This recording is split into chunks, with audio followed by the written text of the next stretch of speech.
Chapter 8:21.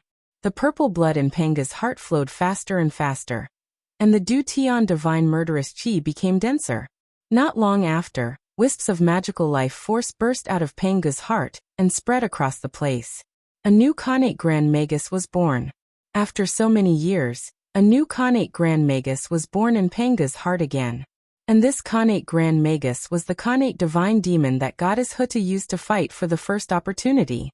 In the North Continent, where the demons were, Dong Huangtai looked at the Khanate godly fetus in front of him with nostalgia in his eyes. One could see that the Khanate godly fetus in front of Dong Huangtai was surrounded by a layer of dazzling true sun fire. Through the dazzling golden flames, one could see that there was a three-legged golden crow in the Khanate godly fetus, slowly spreading its wings. This Khanate godly fetus had given birth to a little golden crow, not on the sun, but in the North Continent in the demon's base camp. It was unbelievable that a creature like the great sun golden crow was born outside the sun star. Then how did it come to be?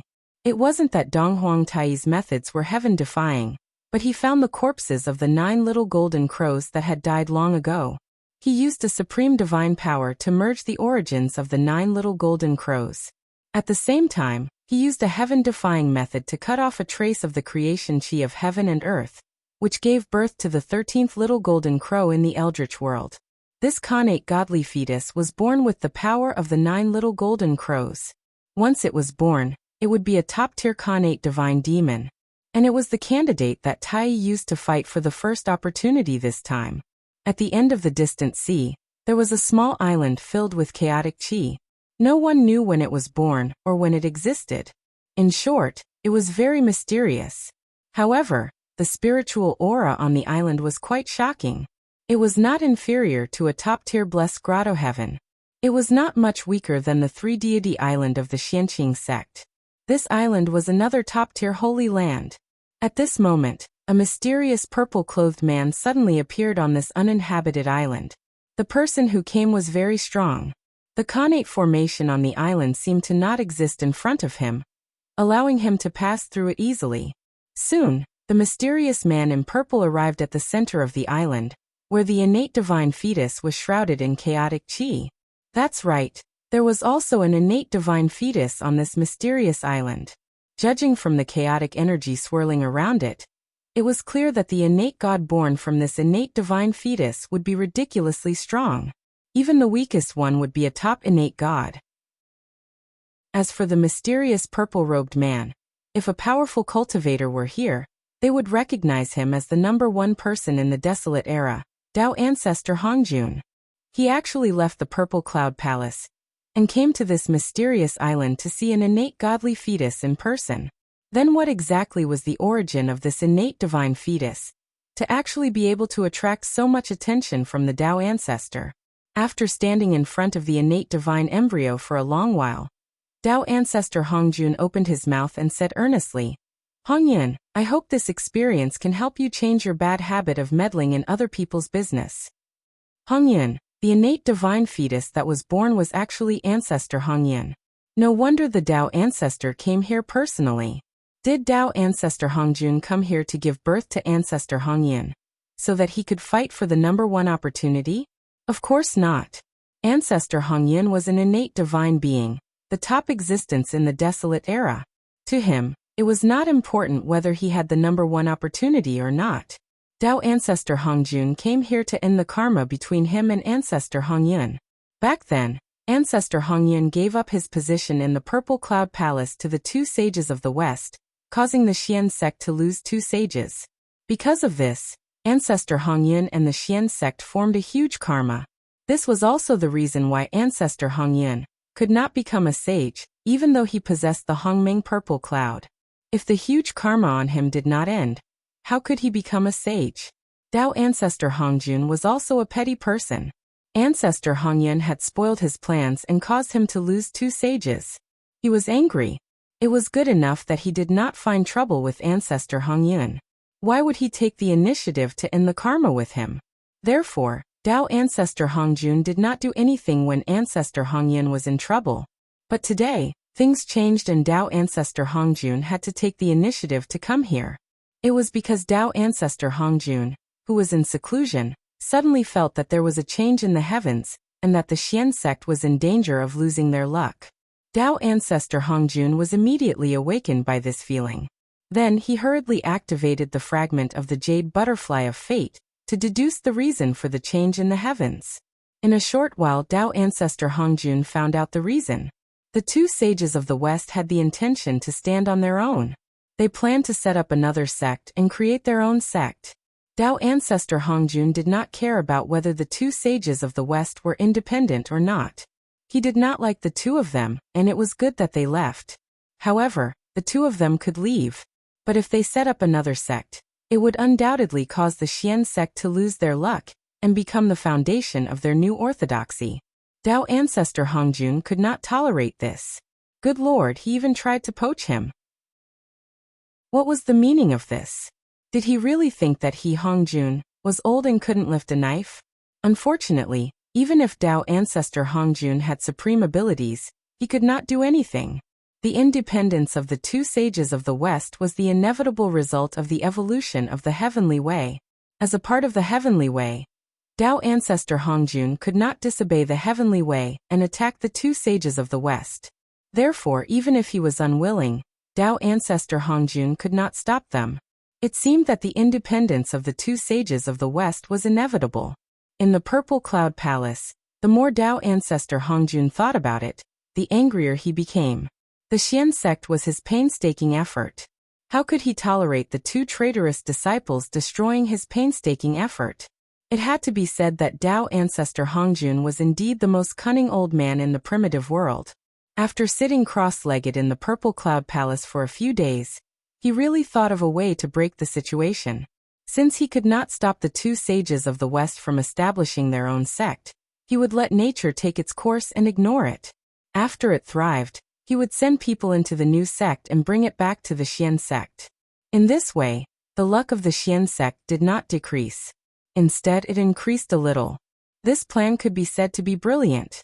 If it succeeded, all the hard work of the two sages of the West would be done for the sake of the Xian sect. Moreover, they would offend all the experts of the Xian sect. How miserable would that be? However, although the plan was good, it was not easy to succeed. He had to find a suitable person to carry it out. Dao ancestor Hongjun thought about it, and decided that the candidate would be ancestor Hongyun. In the primitive world, there was no one more suitable than him to carry out this plan. There was no other reason than that the two sages of the West owed ancestor Hongyun. The karma of becoming a sage was huge. If ancestor Hongyun joined the Western sect, the two sages of the West would at least confer him the title of the third sect master. They would not dare to look down on him. Dao ancestor Hongjun sent ancestor Hongyun to convert the new sect established by the two sages of the West. Therefore, Dao ancestor Hongjun personally came to the birthplace of ancestor Hongyun. He planned to suppress him and delay his birth, so that he could be born when the two sages of the West established their own sect. Delaying the birth of ancestor Hongyun was easy for Dao ancestor Hongjun. He did not need to use any underhanded means. He only needed to preach to the innate godly fetus that gave birth to ancestor Hongyun. After ancestor Hongyun listened to the preaching of Dao ancestor, he was enlightened and naturally entered the state of enlightenment. This affected the timing of his birth. This was not a problem at all. Moreover, ancestor Hongyun would not blame Dao ancestor for delaying his birth. Instead, he would be grateful to Dao ancestor for giving him an opportunity. Wasn't it an opportunity to listen to Dao ancestor Hongjun's preaching of Dao? The pitiful two sages of the West did not make the Western sect prosper. In the end, they had no choice but to come up with a method that was not a method. That was to establish another sect and cut off part of the luck of the Xian sect to make the Western sect prosper. It was a good idea. However, before it could be implemented, Dao ancestor Hongjun saw through it and formulated a countermeasure. The two sages of the West did not know about it. They thought that they were doing it secretly, and were preparing to establish another sect. They were pitiful. Everyone had their own plans. Feng Zichen was no exception. It could be said that among his avatars, other than Gaochen, Xianqing, Dongjun and ancestor Yin Yang, the rest had their own plans. For example, in the ultimate, a dark abyss was looming. It was as if there was a crack in the heavens and earth, releasing endless demonic chi. This was the demon abyss, the holy land of the heavenly fiend sect. When the eldritch world was transforming, the ultimate and the demon heart were not idle. They secretly set up a formation. When the heavens and earth were being destroyed, they crazily absorbed the calamity chi and evil chi in the heavens and earth, and turned them into the purest demonic chi. Then, the two of them merged the demonic chi with part of the ultimate's origin.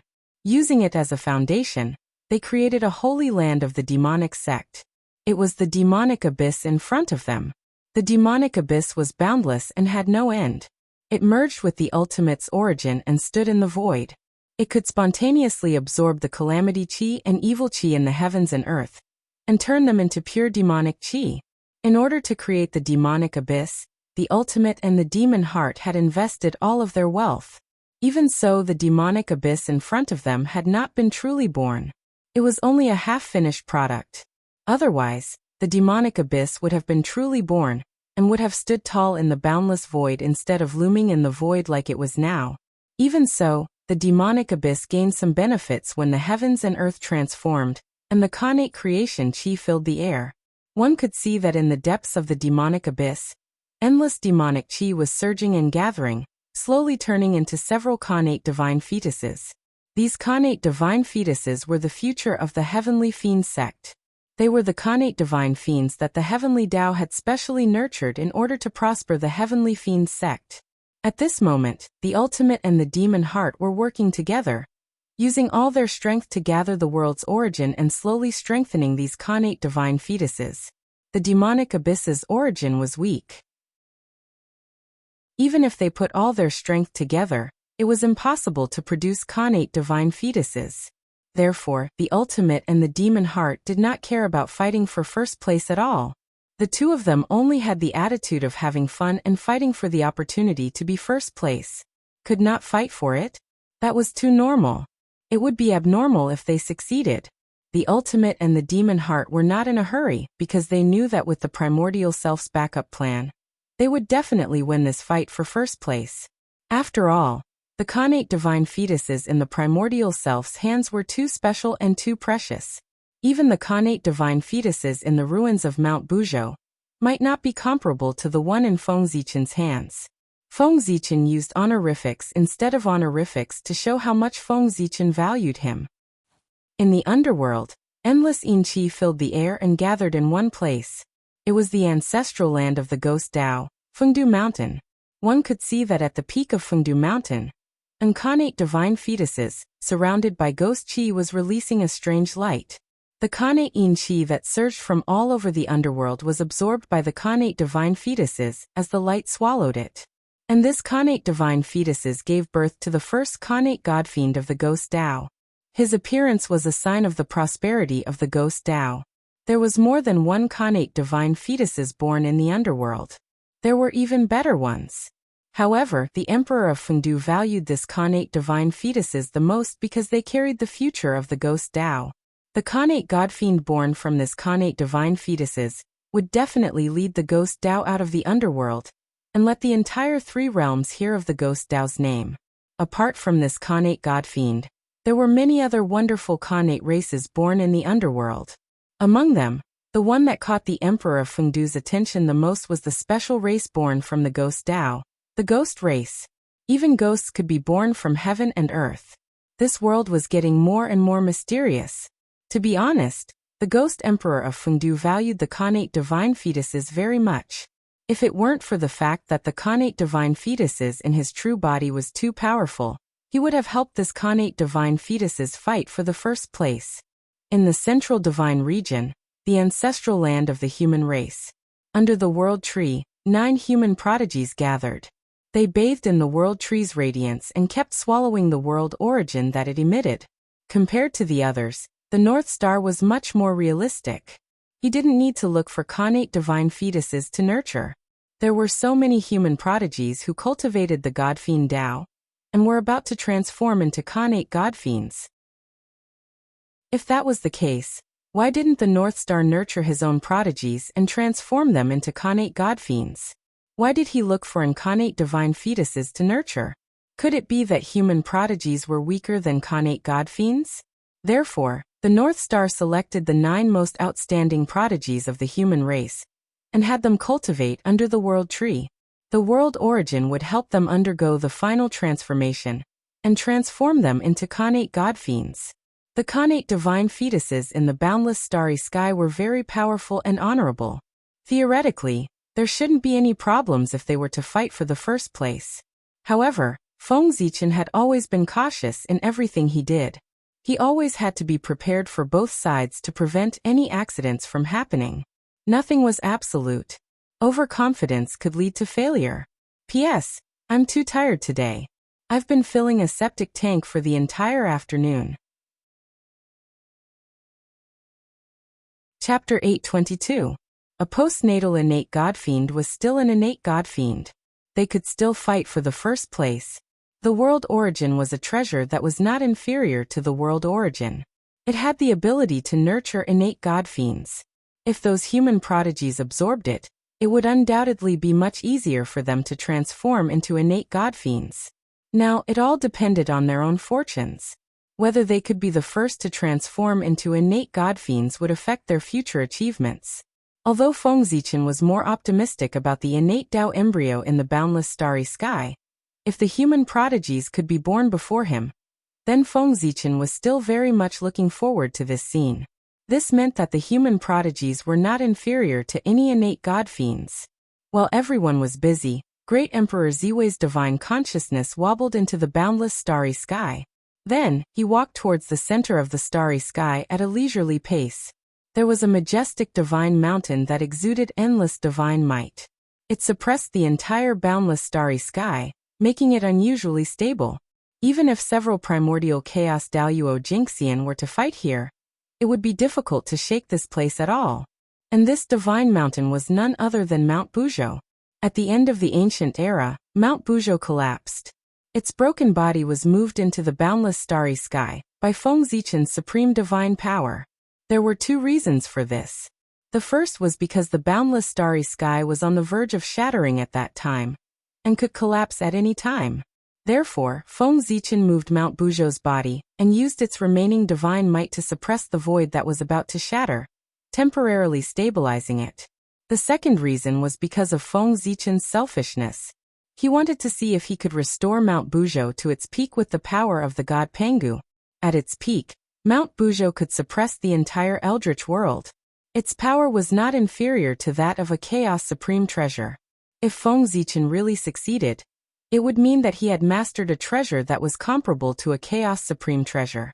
Just thinking about it made people look forward to it. Therefore, Feng Zichen brought the broken mountain of Mount Buzhou back to the boundless starry sky. And the result did not disappoint him. Following the upgrade of the entire boundless starry sky, this section of Mount Buzhou had also benefited greatly. Not only had it evolved into Mount Buzhou, but it had also nurtured an ancestral vein. It was not the Eastern ancestral bloodline, or the Western ancestral bloodline. It was the ancestral bloodline of the primordial world, the ancestor of all bloodlines. In short, the ancestral vein in Mount Buzhou was the first ancestral vein that was born at the beginning of the world. Originally, this ancestral vein had been destroyed along with the collapse of Mount Buzhou. However, at this moment, Mount Buzhou had been transformed into the divine Mount Buzhou. The ancestral veins that were supposed to be dead inside the mountain were affected, and were rejuvenated. What a great fortune! The new divine Mount Buzhou naturally could not be compared to the original one. However, it could not be underestimated. In terms of power, this mountain was not inferior to any Chaos Supreme Treasure. In some aspects, it was even superior. This was a true supreme treasure. Once this mountain appeared, it suppressed everything. Under the Wuji Daluo Jinxian, there was no way to resist. There was no other possibility except that everything was frozen. Moreover, with the suppression of the small Mount Buzhou in the boundless starry sky, there was no need to worry about it being breached by outsiders.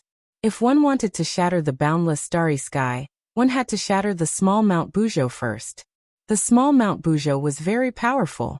It stood at the center of the boundless starry sky, directly below the Emperor Star. It emitted endless Panga's divine power, stabilizing the entire boundless starry sky. Feng Zichen had come for it.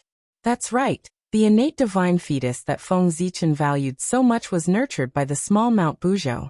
Even Feng Zichen did not discover that there was a trace of Panga's essence left in the broken Mount Buzhou.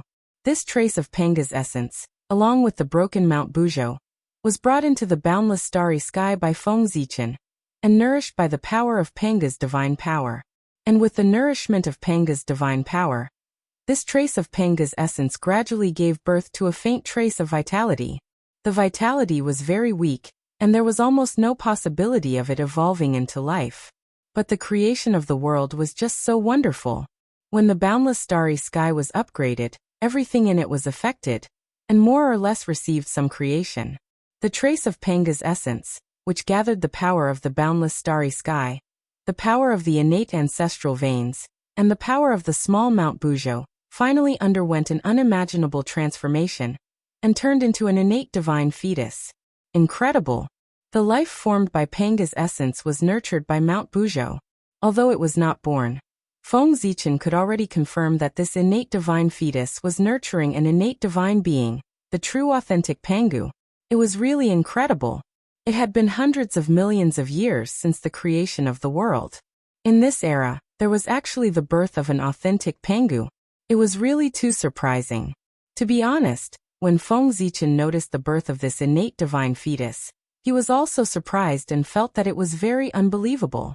This authentic Pangu could really be said to be the son of miracles. He was born at an incredible time, and he had great creation and great opportunities. For this reason, Feng Zichen once again had the idea of taking in a disciple. He wanted to take this innate divine being as his disciple. Taking the authentic Pangu as his disciple was indeed in line with the identity of great Emperor Ziwei. After all, he was the most noble existence in the primordial world. His disciple should also be abnormally noble. And in the primordial world, was there anyone nobler than the authentic Pangu? No. This innate divine fetus seemed to be a disciple tailor-made for Feng Zichen. It was suitable in all aspects and in all senses. Speaking of disciples, it had to be mentioned that Feng Zichen had personally raised the 3 disciples that he had high hopes for. They were Feng Jie, Jiang Hui, and Jiang Xiong. It was really strange. Feng Zichen had been searching in the realm sea for tens of thousands of years. He had searched through countless upper-class worlds, but he did not find any trace of the 3 of them. It was also strange. It was as if the 3 of them were not in the realm sea at all. On the eve of the demon clan's invasion of the human clan, Feng Jie and the other 2 unexpectedly disappeared when they were traveling. Feng Zichen originally wanted to look for them, but he calculated that this was an opportunity for the 3 of them. They were sent into the upper-class world by the space storm. Thinking of this, Feng Zichen also gave up the idea of looking for Feng Jie and the other 2. Left and right, it was to send the 3 of them to the upper-class world. Since the 3 of them had already gone, it saved Feng Zichen the trouble. At this point, countless years had passed.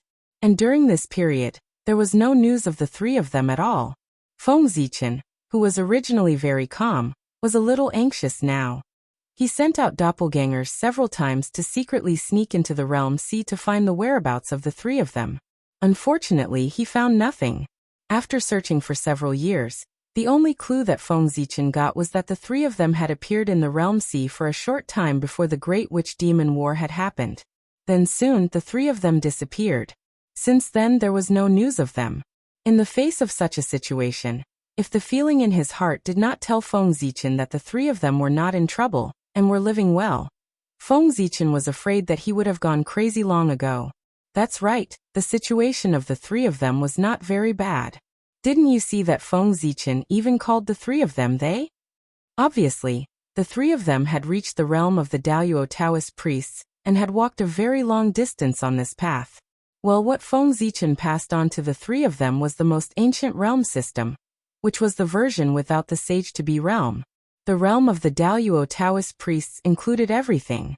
Therefore, Feng Zichen was not very clear about how strong the 3 of them were. Perhaps they were just ordinary Daoyuo Taoist priests. Of course, they could also be Supreme Daoyuo who was comparable to a sage-to-be. As for how strong they were, he would only know after meeting them. But Feng Zichen really could not find them. It was really strange.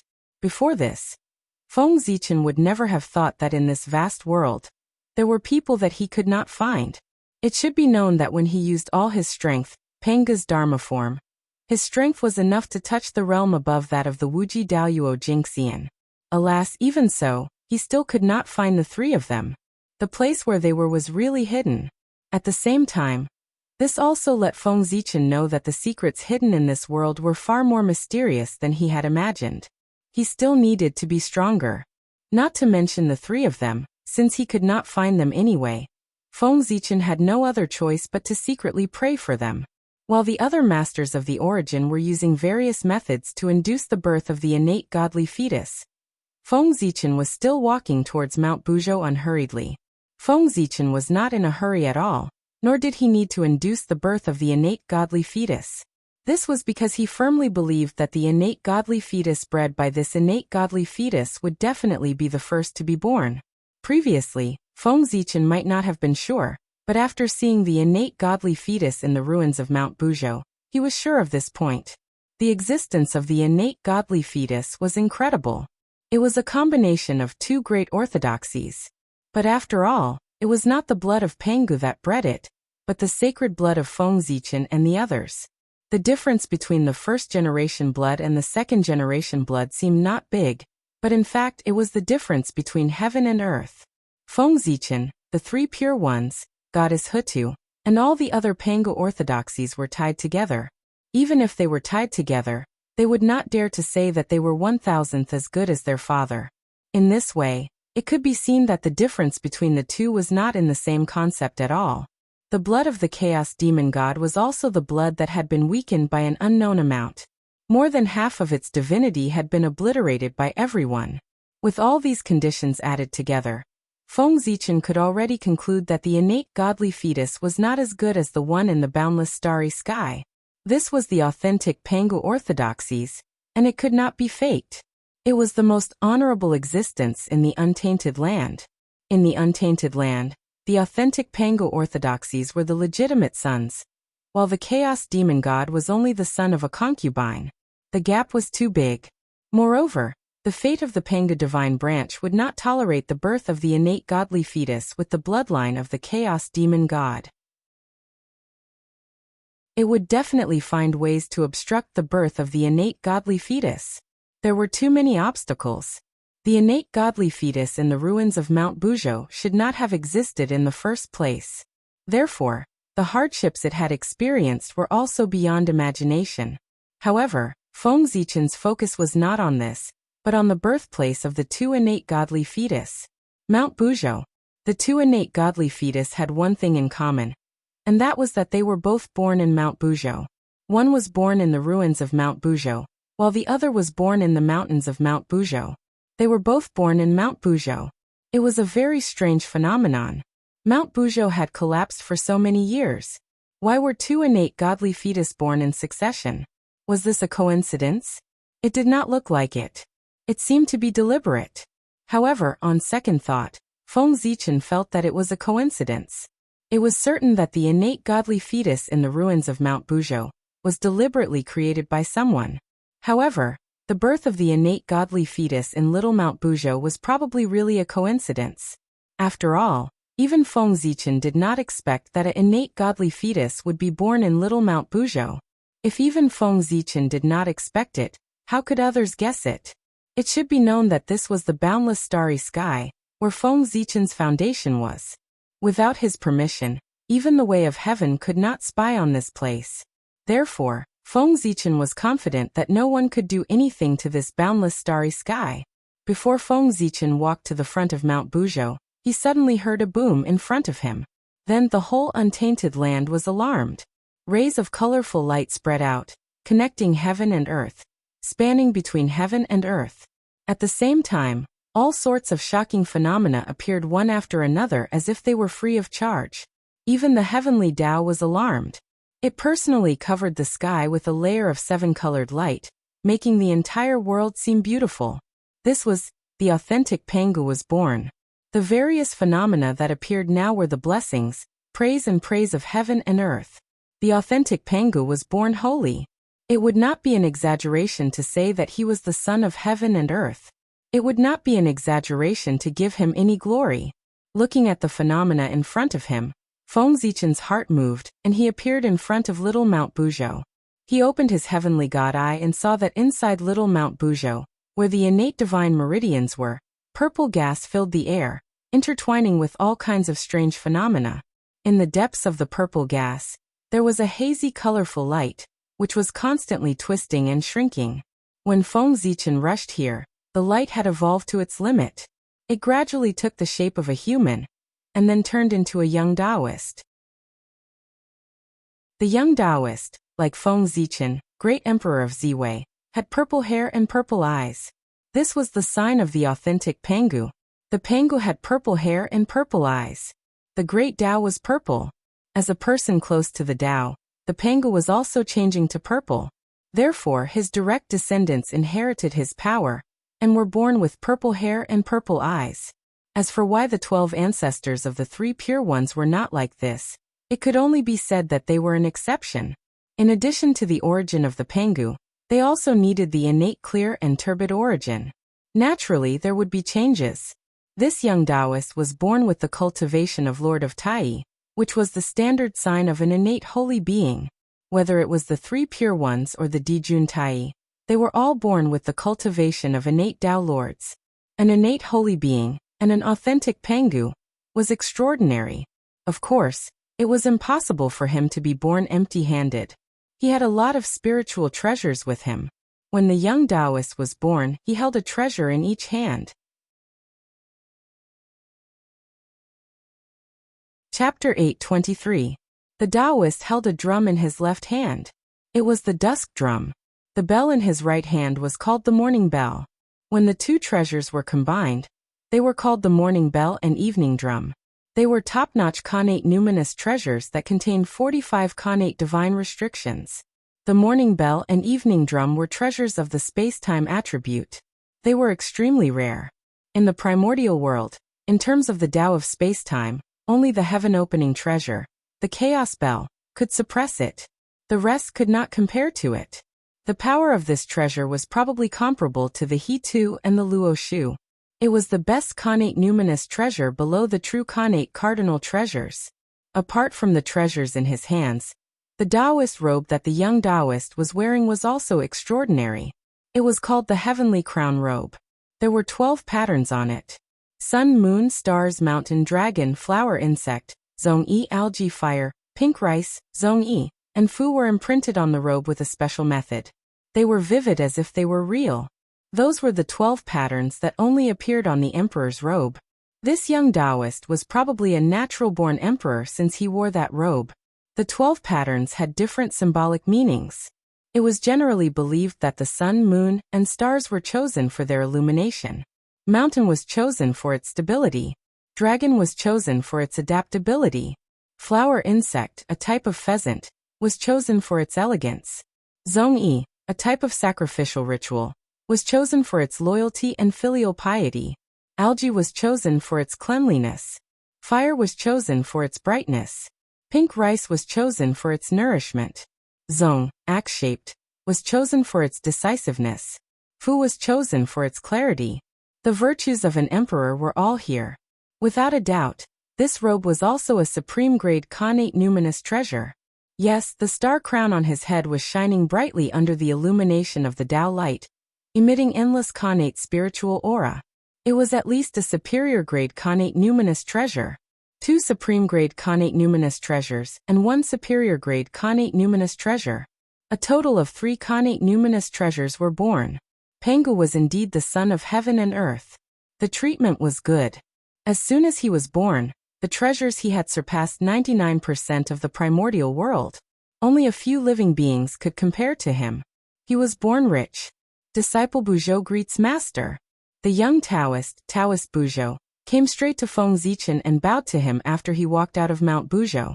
Though Taoist Buzhou had just been born, he had gained sentience many years ago. Therefore, he recognized Feng Zichen, and was very familiar with him. After all, when Feng Zichen was bored, He would sometimes preach to Taoist Buzhou and show his good side. Because of the friendship between them, Taoist Buzhou called Feng Zichen his teacher when he was born. You're not bad. Nodding his head, Feng Zichen said with satisfaction. With the name Buzhou, this disciple of his was very extraordinary. Perhaps the glory of Mount Buzhou would be renewed in his hands. To be honest, if one looked carefully at Taoist Buzhou's face, he would find that he was somewhat similar to Feng Zichen. It was normal. They were both Panga's descendants, and their appearances were inherited from Pangu, so they were somewhat similar. Not to mention that Taoist Buzhou was born in the boundless starry sky. During the gestation period, it was inevitable that he would be contaminated with some of Feng Zichen's aura. Therefore, it was normal that he looked similar to Feng Zichen. To be honest, at this time, if the boundless starry sky gave birth to another innate saint with the property of stars, Feng Zichen would have to admit that he had a son, a real biological son. Even if he didn't want to. Their bloodlines and origins were the same. Rumble. The moment Taoist Buzhou was born, the way of heaven immediately sensed it. A majestic fate gathered from all over the three realms and added to him. This was the fate of the first living being in the three realms. With the birth of Taoist Buzhou, the battle for the first place also came to an end. Feng Zichen won the final victory. The other masters at the level of origin naturally sensed the birth of Taoist Buzhou. On the one hand, they were shocked that there was a Panga's descendant in this world. On the other hand, they quickly accepted the result. After all, he was a Panga's descendant. With such a noble birth, wasn't it easy to occupy the fate of the first place? While accepting the result in their hearts, everyone slowed down their movements. Since there was already a result in the battle for first place, there was no need for the connate godfiends that they valued to be born in a hurry. They would let nature take its course. Thinking of this, everyone stopped their movements and withdrew their divine thoughts. They returned to the ruins of Mount Buzhou and looked at the special innate Taoist embryo. At this moment, everyone's mood was much more relaxed. They were all top masters in the world. After learning about the birth of Taoist Buzhou, they roughly guessed that this man was most likely the enemy of this innate Taoist embryo. The enmity between the two did not come from the fate of the first place, but from Mount Buzhou. One was born from Mount Buzhou, the other from the ruins of Mount Buzhou. The birth of both could be said to have inherited the fate of Mount Buzhou. Although Mount Buzhou had been destroyed, its fate was still there, and its merit that supported the world for countless years was still there. This was the legacy left by Mount Buzhou. If someone could inherit it, the great Tao would be completed, and he would be destined to become the Daoyuo Jingxian of origin in the future. Taoist Buzhou and this innate godly embryo were both innate gods born in Mount Buzhou. This meant that both of them were qualified to inherit the legacy of Mount Buzhou. However, there was only one legacy of Mount Buzhou. In the future, there could only be one person who could achieve the Great Tao. Therefore, in the future, in order to achieve the Great Tao and to compete for the legacy of Mount Buzhou, these two were bound to fight endlessly. The winner would get everything, infinity and immeasurable. He would achieve the Great Tao and the fruit of origin. He would transcend the world and obtain great freedom. The loser would lose everything and have nothing. Feng Zichen naturally understood the problem that everyone could think of. He called out to Taoist Buzhou, "Let's go. Follow me to the ruins of Mount Buzhou, and see your future enemy of the Great Tao." While speaking, Feng Zichen's body was covered in purple gas. It wrapped around himself and Taoist Buzhou, and directly disappeared on the spot. They came to the ruins of Mount Buzhou, in front of everyone. At this time, no one knew what happened to the innate godly embryo. It was still not born and was still in the stage of being born. After greeting everyone one by one, Feng Zichen pulled Taoist Buzhou to the side and introduced him to everyone. "My fellow Taoists, I have just taken in a new disciple. His name is Buzhou and he is not bad. In the future, if you meet him on the road, please take care of him for my sake. I don't want him to cause trouble for me." While speaking, Feng Zichen pulled Taoist Buzhou to the front and pretended to be displeased. "Brat, why don't you say hello to your seniors?" Taoist Buzhou heard and quickly went to greet them one by one. He called them seniors very sweetly. However, Feng Zichen was not in a hurry to let him greet the three pure ones, Goddess Hutu and the others. Instead, he first went around them and let Taoist Buzhou greet the others. Among those people, except for Goddess Nuwa, Donghuang Tai and other origin primordial experts who accepted Taoist Buzhou's greeting calmly, the rest of the great divines all moved aside in the face of his greeting. They only accepted half of his greeting, and did not dare to accept the full greeting. After all, he was the authentic Pengu and had a noble status. Apart from the saints, no one dared to accept his greeting. They were afraid that they would lose their luck. Emperor, you must be joking. Your disciple is born holy and authentic Pengu. He is destined to become an existence in the future. I'm afraid that it won't be long before he can stand shoulder to shoulder with poor Wei and the others. When we meet in the future, it's not certain who will take care of who. Seeing that Feng Zichen spoke so politely, someone joked and made everyone laugh. However, this sentence seemed to be a joke, but it was not necessarily not what everyone was thinking. Authentic Pengu. Looking at the authentic Pengu that still existed, except for Taoist Buzhou who had just been born, the rest had already reached the realm of primordial chaos Daoyuo Jingxian. Oh, ancestral, which Xianming was not, but he would be soon. This was the future primordial chaos Taoist master. The great emperor of Ziwei had really taken in a good disciple. Faintly, everyone looked at him with envy. Why was such a good talent not their own disciple? Sigh jealousy by envy. Even so, the great emperor of Ziwei still said that he was not bad. He was really taking advantage of others. Everyone could not help but spit a few times at Feng Zichen in their hearts. After Taoist Buzhou greeted everyone one by one, Feng Zichen pulled him to the front of the three pure ones and said to him, "Why aren't you coming over to greet your three uncle masters?" This seniority was not based on the Xianmen. From the perspective of the Xianmen, Feng Zichen had nothing to do with the three pure ones. He was not a member of the Xianmen at all. Taoist Buzhou's uncle masters was based on the bloodline of the Pengu. They were both authentic Pengu. As Feng Zichen's disciple, Taoist Buzhou had no problem calling the three pure ones uncle masters. Unless the three pure ones gave up their identity as authentic Pengu, or denied their identity as Taoist Buzhou. However, the three pure ones could not do either of these. Therefore, the three pure ones could only accept this cheap apprentice nephew. As for why they were called uncle masters and not uncle masters, of course, it was because the three pure ones were born much earlier than Feng Zichen. They were all of the same generation. Naturally, whoever was older would be the elder. Greetings, uncle masters. Taoist Buzhou stepped forward and bowed respectfully to the three pure ones. At the side, Feng Zichen did not say anything. He only stared at the three pure ones with a faint smile. This was the first time he was greeting the three pure ones. Feng Zichen did not believe that the three pure ones would not be embarrassed to not give a greeting gift. Just as Feng Zichen thought, the three pure ones were so proud. This was the first time they met the Taoist of Mount Buzhou. Of course, they would be embarrassed to not give a greeting gift. Not only did they have to give, but they also had to give.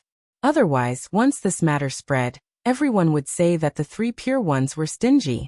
The Grand Pure One smiled and reached out to help Taoist Buzhou up. He said, "What a good child." At this point, the Grand Pure One touched his sleeve and took out a purple pearl. He handed it to Taoist Buzhou and said, "Poor Wei doesn't have anything good. I'll give you this Taiching pearl to protect yourself." The Taiching pearl was formed from the Khanate Taiching Qi. It was the natal numinous treasure of the Grand Pure One. It contained 36 Khanate divine restrictions, and was a rare treasure among superior-grade Khanate numinous treasures. Taoist Buzhou could not reject it. He could only accept the Taiching pearl, and thank the Grand Pure One continuously. After the Grand Pure One, the Heavenly Lord of Primordial Beginning took out a jade-colored pearl. It was a superior-grade Khanate spirit jade pearl formed from the Khanate Jade Pure Qi. The Grand Master of Heaven took out a green pearl. It was also a superior-grade Khanate numinous treasure. The two of them handed the treasures to Taoist Buzhou. At the side, Feng Zichen could not help but smile when he saw that. When the three pearls were combined, it would be the supreme-grade Khanate numinous treasure, the Three Pure One's pearl. It contained the 9 heavens clear qi, and was an immortal Tao treasure with endless uses. He had obtained a supreme-grade connate numinous treasure just by bowing. This time, Taoist Buzhou had really profited. As for why Feng Zichen was happy? Of course, it was because he had taken advantage of the three pure ones. In the primordial world, how many people dared to take advantage of the three pure ones? As long as he could take advantage of the three pure ones, Feng Zichen would be very happy. Moreover, the three pure ones could not return the loss this time. When Feng Zichen's disciples bowed to them, they wanted to give them a greeting gift. However, when their disciples bowed to Feng Zichen did not need to give them a greeting gift. The reason was very simple. The disciples of the three pure ones were not authentic Pangu. It had nothing to do with Feng Zichen. If the three pure ones wanted to take revenge, they could take in an authentic Pangu as their disciple. If they could not do it, they would definitely suffer. After the three pure ones, Feng Zichen led Taoist Buzhou to greet the Lady of Earth. "This is your uncle master, Lady of Earth." Taoist Buzhou obediently greeted her as Uncle Master. The Lady of Earth smiled, took out a long whip, and gave it to him. It was a superior-grade connate numinous treasure, the mountain-moving whip. It had the ability to command mountains. After the Lady of Earth, Feng Zichen led Taoist Buzhou to greet the Gaochen, and called him Uncle Master. Unfortunately, the Gaochen was poor and could not take out a superior-grade connate numinous treasure. After all, he had the entire human race to feed. No matter how rich he was, he would be squeezed dry. However, everyone knew that the human Emperor Gaochen and Great Emperor Ziwei were as close as brothers. At this time, if he didn't take out something good for his nephew, who knew how many rumors would be spread? After thinking about it, the Gaochen took a branch from the World Tree and gave it to Taoist Buzhou. The branch of the World Tree had endless magical uses. In terms of value, even if it was not as good as a supreme-grade connate numinous treasure, it was not far off. In any case, it was definitely more precious than a superior-grade connate numinous treasure. Giving such a gift was in line with the relationship between the Gaochen and Great Emperor Ziwei. He was also ruthless. In order to trick the three pure ones, Feng Zichen had even tricked himself. How ruthless! Just as Taoist Buzhou was reaping a bountiful harvest, the connate divine fetus that had been accumulating power for a long time was finally about to be born. Boom! With a loud rumble, the colorful divine blood in the blood pool below the connate divine fetus suddenly began to shrink, turning into waves of powerful energy that surged into the connate divine fetus. Whoosh! Endless light of the way rose, and within the dazzling divine light, a huge figure gradually appeared. In an instant, an inexplicable pressure of Taoist priests spread.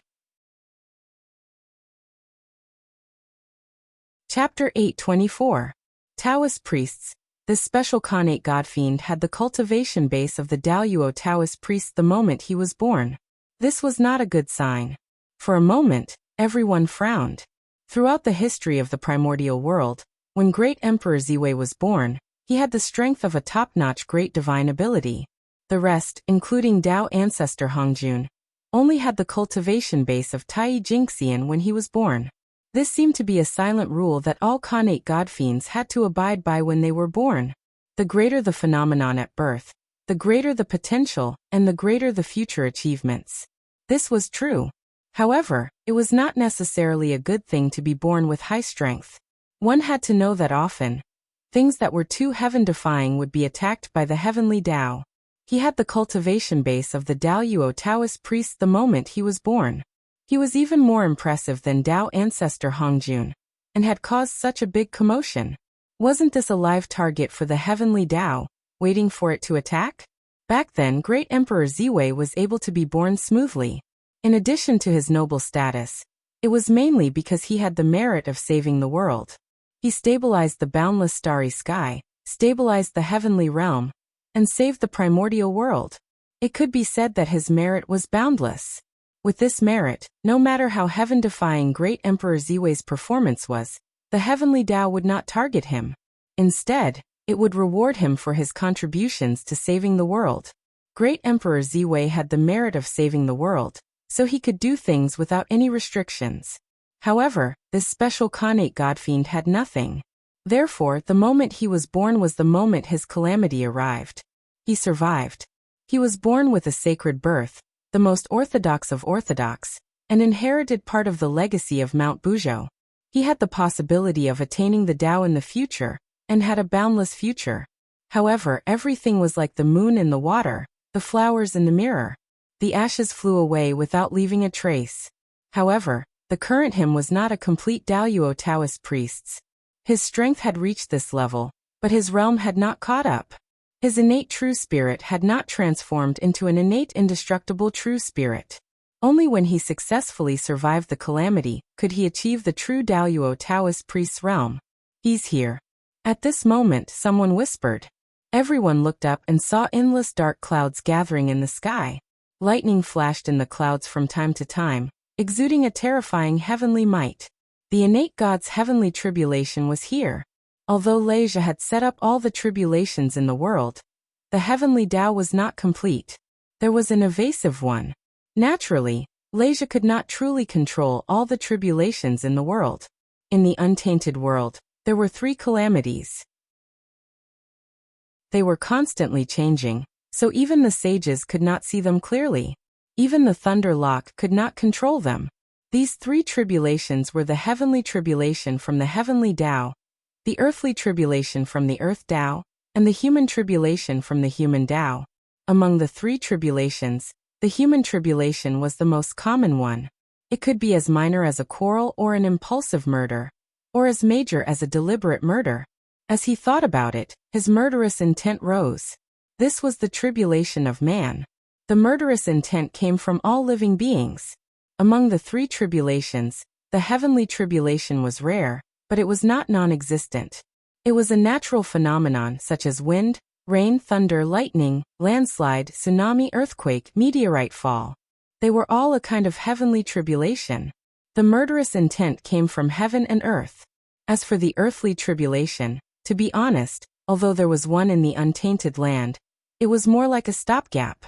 It was added forcibly to make up the 3 tribulations together with the heavenly tribulation and human tribulation.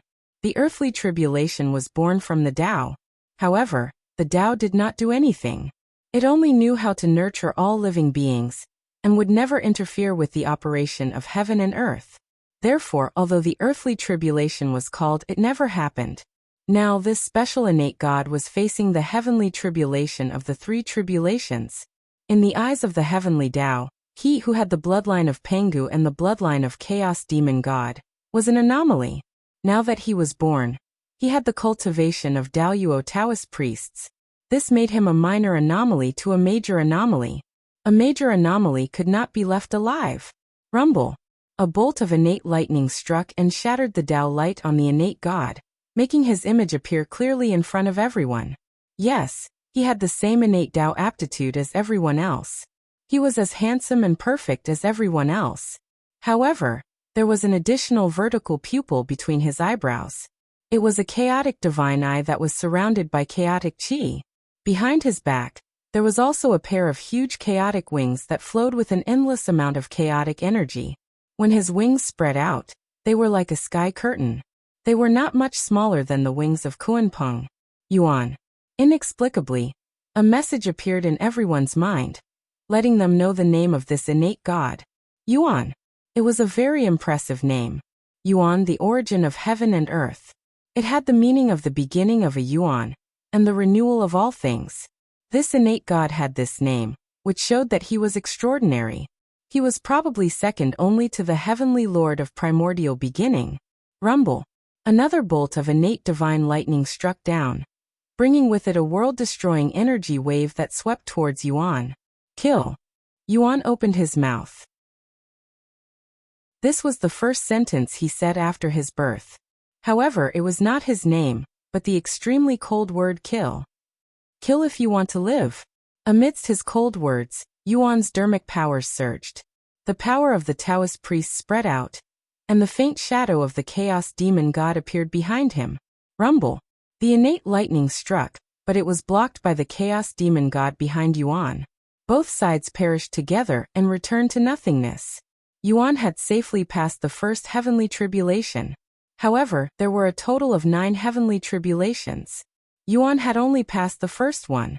It was still unknown whether he could pass the second, and the next few. Yuan's future was still uncertain. Rumble. After the first innate lightning struck, the second one followed closely behind and struck with a loud bang. Break! Yuan's face turned cold. Behind him, a group of true Pangu phantoms appeared. Feng Zichen, the three pure ones, Great Emperor Ziwei, and the others were among them. Rumble. The second innate lightning struck, but it was blocked by the phantoms of the crowd and protected Yuan. On the side, Feng Zichen and the others saw this scene, and their faces darkened. To be born from their blood, this alone was already too much. But now, the other party could even create their phantoms to fight against the enemy. This made everyone feel abnormally disgusted. If this continued, would Yuan be able to trace back to the origin and directly derive everyone's bloodline, and then take away a part of everyone's fate? It was too disgusting. Thinking of this, the true Panga members all had the intention to kill Yuan. How could he let an outsider take a share of his luck when he was not related to him? How could there be such a logic in the world? When the killing intent arose, karma was born. In a trance, Feng Zichen, the three pure ones, and the others all had a strange feeling in their hearts. It was as if they could interfere with Yuan's heavenly tribulation if they wanted to. No one could interfere with the heavenly tribulation. This was common sense. But now common sense was broken. What did this mean? It meant that Yuan's human tribulation had arrived.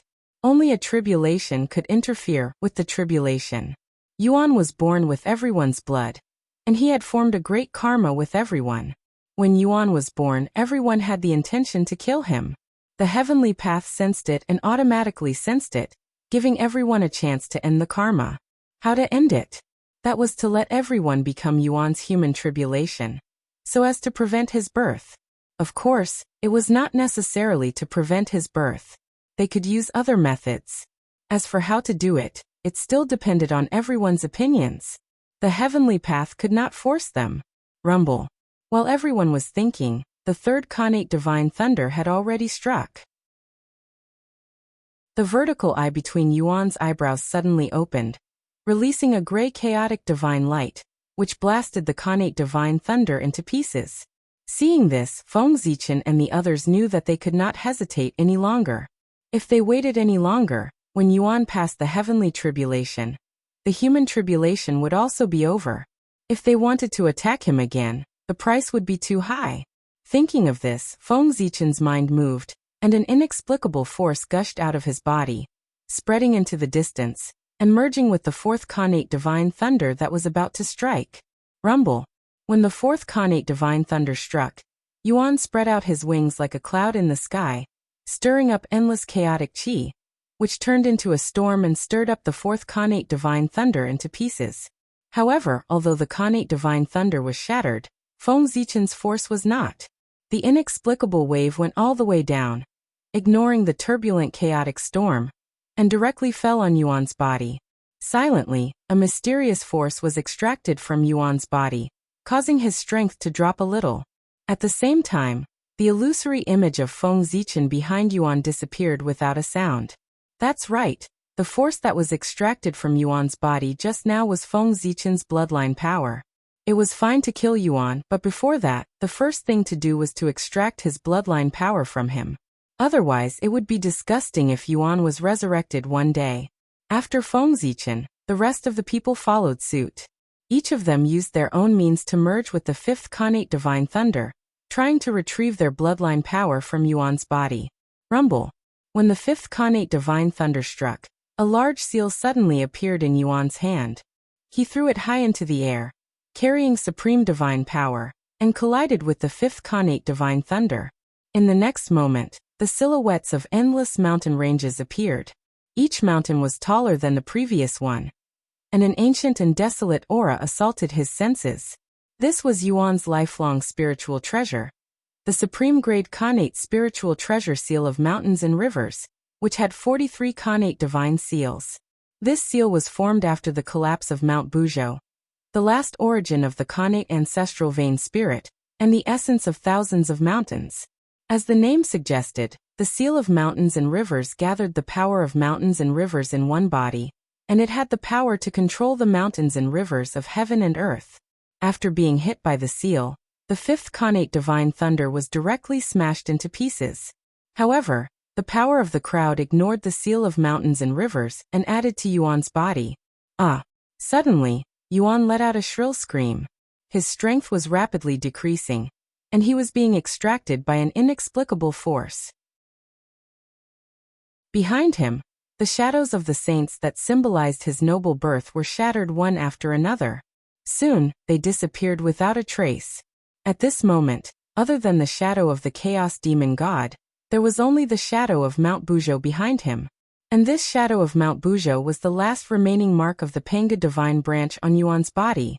If possible, the crowd really wanted to cut off this mark of Mount Buzhou from Yuan's body, and completely cut off his connection with the Panga divine branch.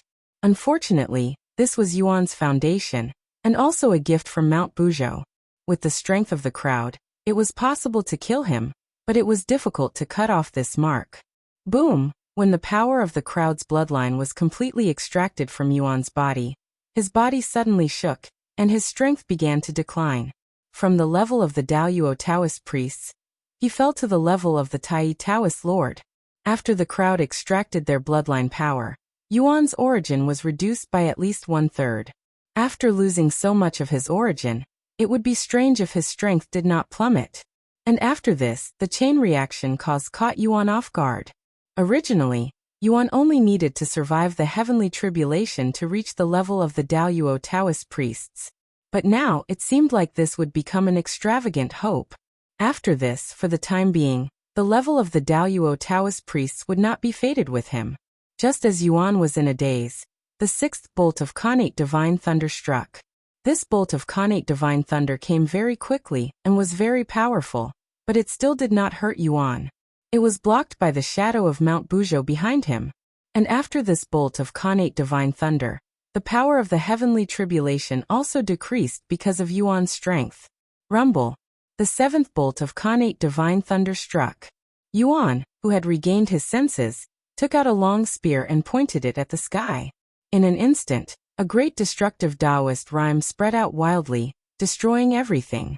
The seventh bolt of Khanate divine thunder was destroyed by the Taoist rhyme before it could take effect.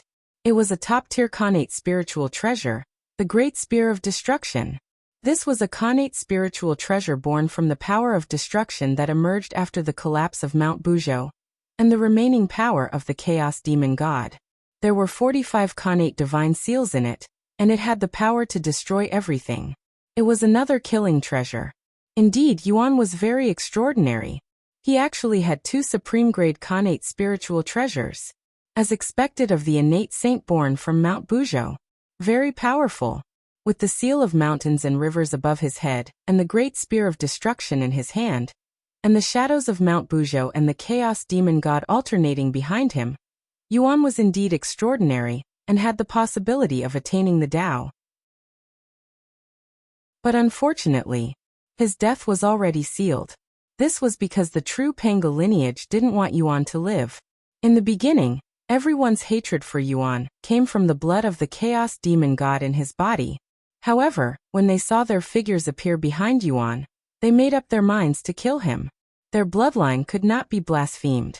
In this world, any living being who dared to blaspheme their bloodline should not exist. It was the same even if their bloodline was extracted. With this thought in mind, everyone tacitly used their divine abilities to increase the power of the heavenly tribulation. Boom! As lightning flashed, the 8th bolt of Khanate divine thunder that carried everyone's power slowly took shape.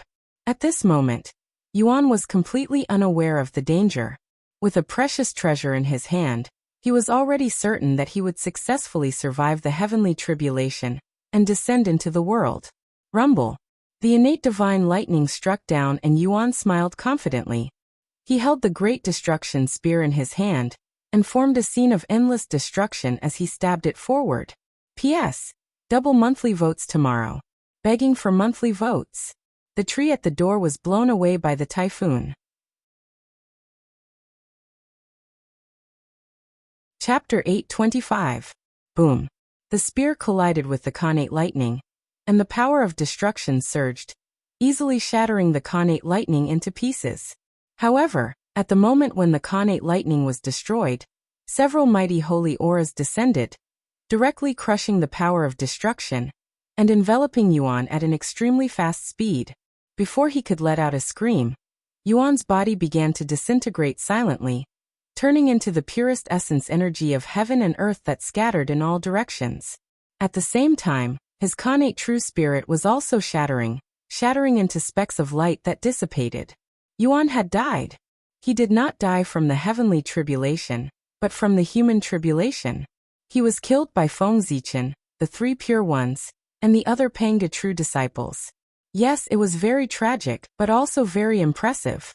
Throughout the history of the Eldritch world, Yuan was the only one who could be killed by Feng Zichen, the three pure ones, and the other Panga true disciples. This was also a kind of glory. If word got out, it would definitely be recorded in the history of the Eldritch world. It was just that Yuan would definitely not like this glory. However, Yuan did not have the chance to speak now. He who had not reached the realm of the Daluo Taoist priests was really dead if he died. There was no possibility of resurrection if he was killed by everyone together. Yuan was already a thing of the past. He would probably set a record as the shortest Khanate saint in the Eldritch world. He died as soon as he was born.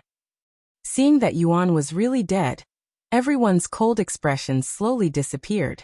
They withdrew their power and used supreme magic power to destroy the bloodline power that was extracted from Yuan's body.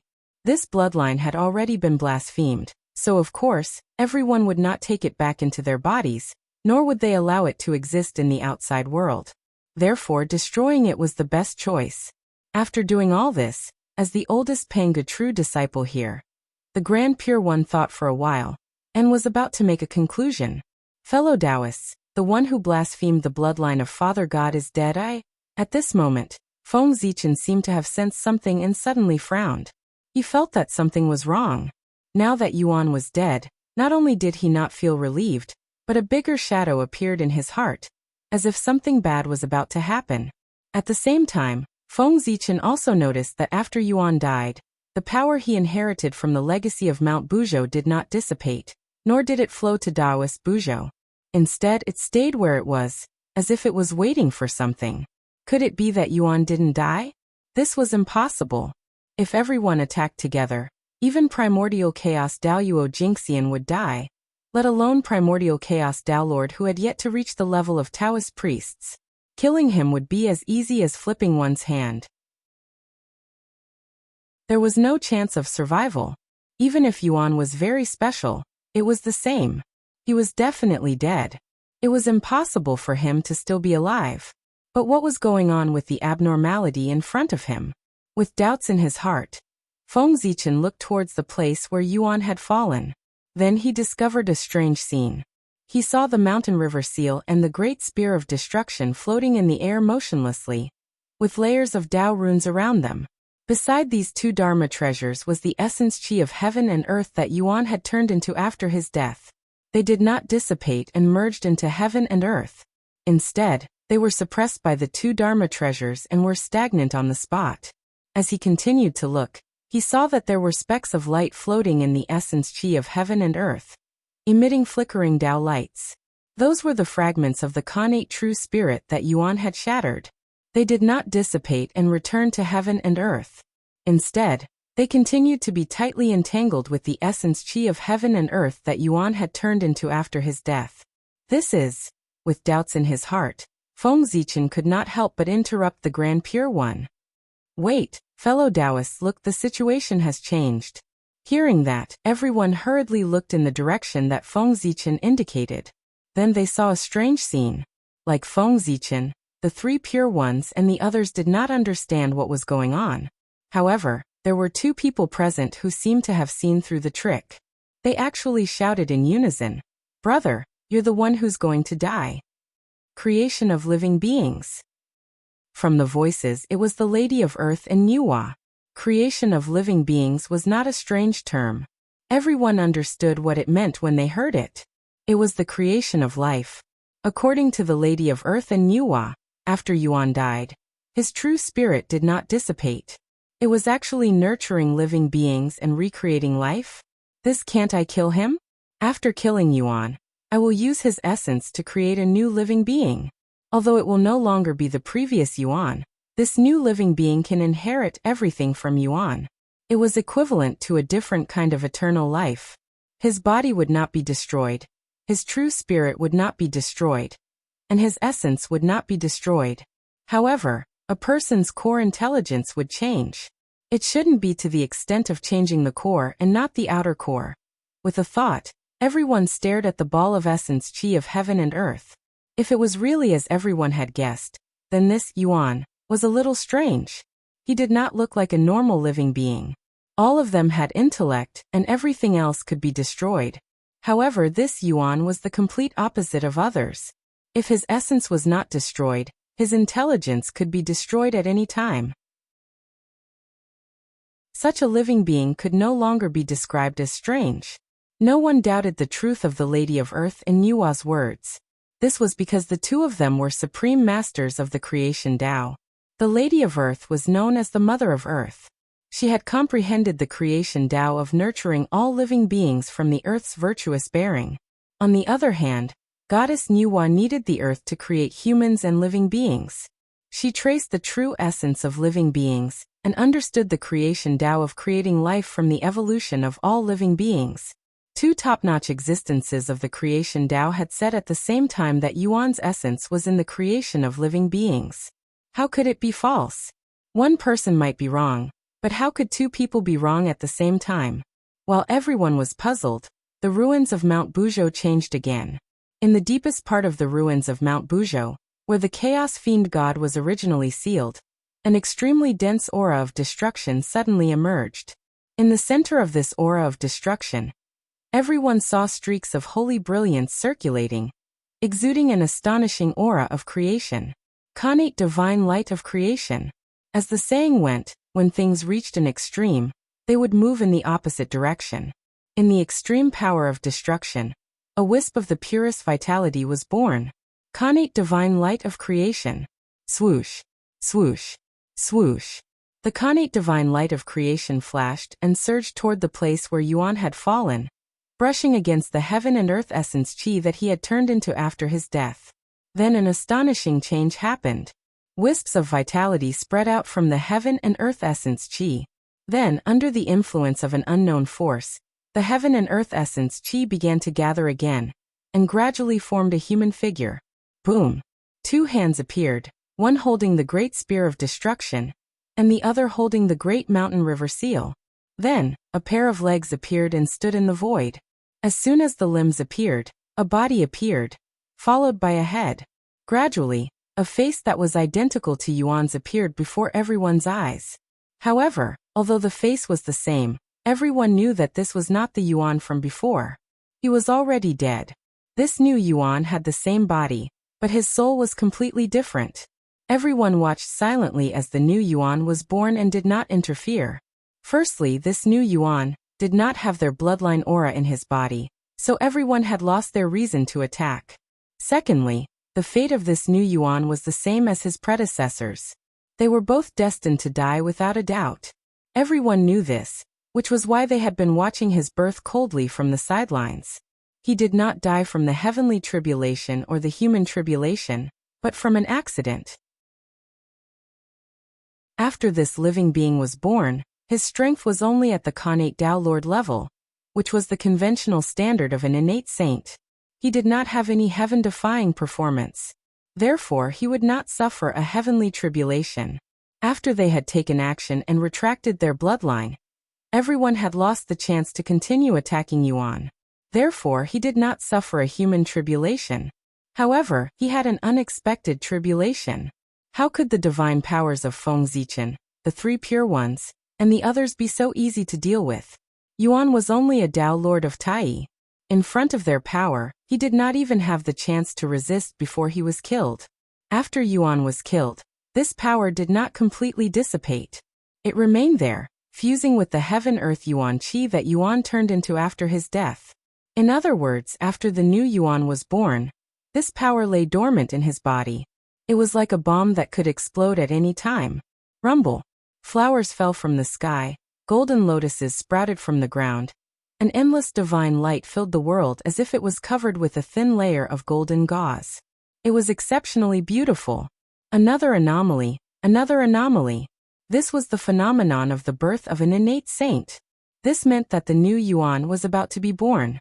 However, at this moment, an unimaginable wave of energy exploded in Yuan's body, directly shattering his body and crushing his connate true spirit. After suffering such a heavy blow, the newly born Yuan did not even have time to breathe the air of the three realms before he followed in his predecessor's footsteps and died. The second Yuan was dead. Rumble. With the death of the second Yuan, the entire ruins of Mount Buzhou shook, revealing a mournful feeling that reverberated through the space. At the same time, more connate divine light of creation surged, madly surging into the heaven-earth Yuan Qi that was formed after the death of the second Yuan. Soon the third Yuan was born. Like the second Yuan, his hands had finished evolving and reached out from the heaven-earth Yuan Qi. He held the great spear of destruction in one hand and the great seal of mountains and rivers in the other, as if he was afraid that someone would snatch them away. Rumble. Heaven and earth shook again. The phenomenon that had just receded, flowers falling from the sky and golden lotuses sprouted from the ground, appeared again. Following closely behind the two was the endless golden light. However, although the scale of this phenomenon seemed large, it was much smaller than before. It was no longer the treatment of an innate saint, but the treatment of a top-tier connate god-fiend. Clearly, the two consecutive heavy blows had caused a portion of Yuan's origin to dissipate. As a result, the third Yuan was no longer an innate saint, but a top-tier connate god-fiend. His level had dropped by one. It seemed to be only one level, but the difference was boundless. How should one put it? One could see the difference from those who had achieved their Tao. Those who had achieved their Tao, such as Feng Zichen, Sanqing, Hutu and Niuhua, were all innate saints. None of them were top-tier connate godfiends. Just this point alone was enough to see the huge gap between them. Under the constant nourishment of the connate divine light of creation, the third Yuan was quickly born. Unfortunately, his fate was no different from the previous two Yuan. He still couldn't escape the fate of death. There was a loud boom. A majestic saint aura erupted, shattering the third Yuan's body and innate true spirit into pieces. The third Yuan was dead. However, with the death of the third Yuan, the remaining power of the crowd had weakened significantly. They wouldn't be able to hold on for much longer. It was unknown whether it would be Yuan's origin that gave out first, or the remaining power of the crowd that gave out first. Buzz buzz buzz. With the death of the third Yuan, the Mount Buzhou ruins trembled even more violently. The mournful feeling became even more obvious. The howling of the wind could be heard, as if the ruins of Mount Buzhou were crying. In the next moment, the ruins of Mount Buzhou seemed to be enraged. Waves of destruction surged from the depths of the ruins and swept toward the outside world, destroying everything around them. That terrifying explosion of power caused even the most powerful experts to have a change in expression as they quietly retreated. Only primordial chaos experts could continue to stand where they were without any change in expression. Boom boom boom. When the waves of destruction surged to the extreme, the connate divine light of creation contained in Yuan's body gushed out at the same time, brushing toward the Yuan Qi of heaven and earth that had been formed after the death of the third Yuan. Seeing this, Feng Zichen and the others couldn't help but frown.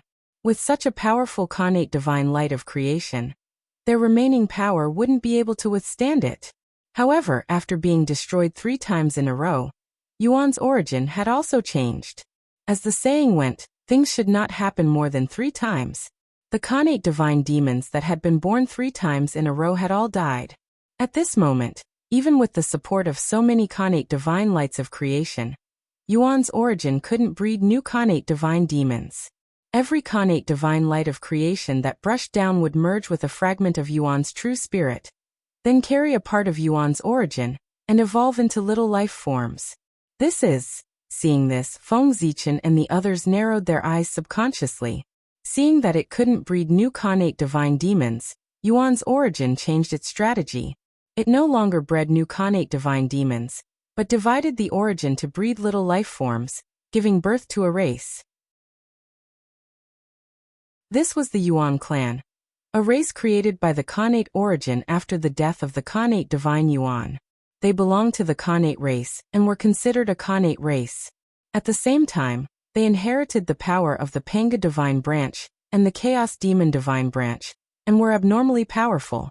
Moreover, the Yuan clan was probably the first Khanate race to be born in the three realms. It was also a good fortune. At this thought, Feng Zichen and the others silently calculated.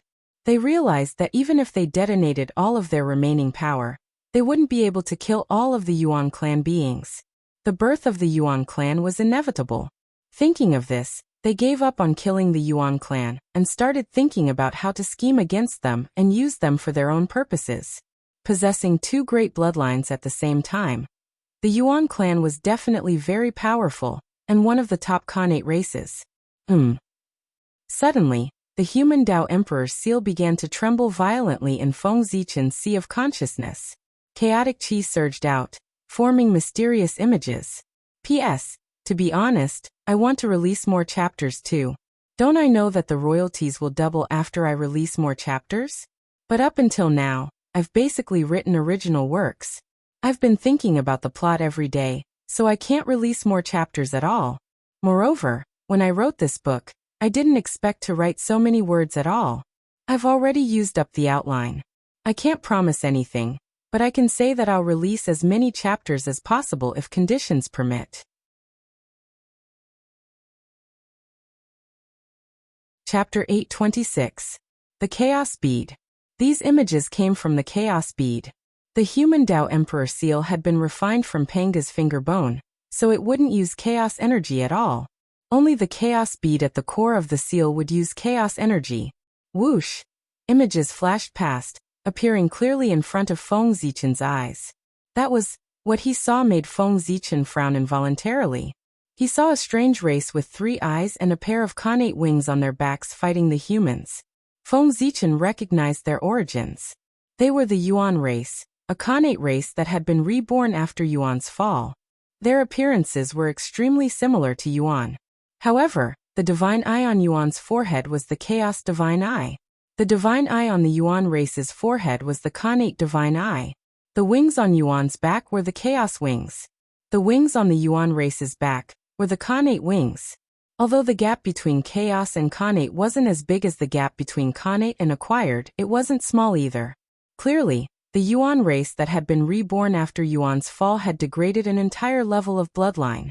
However, this wasn't Feng Zichen's focus. No matter how miraculous the Yuan race was, it had nothing to do with Feng Zichen.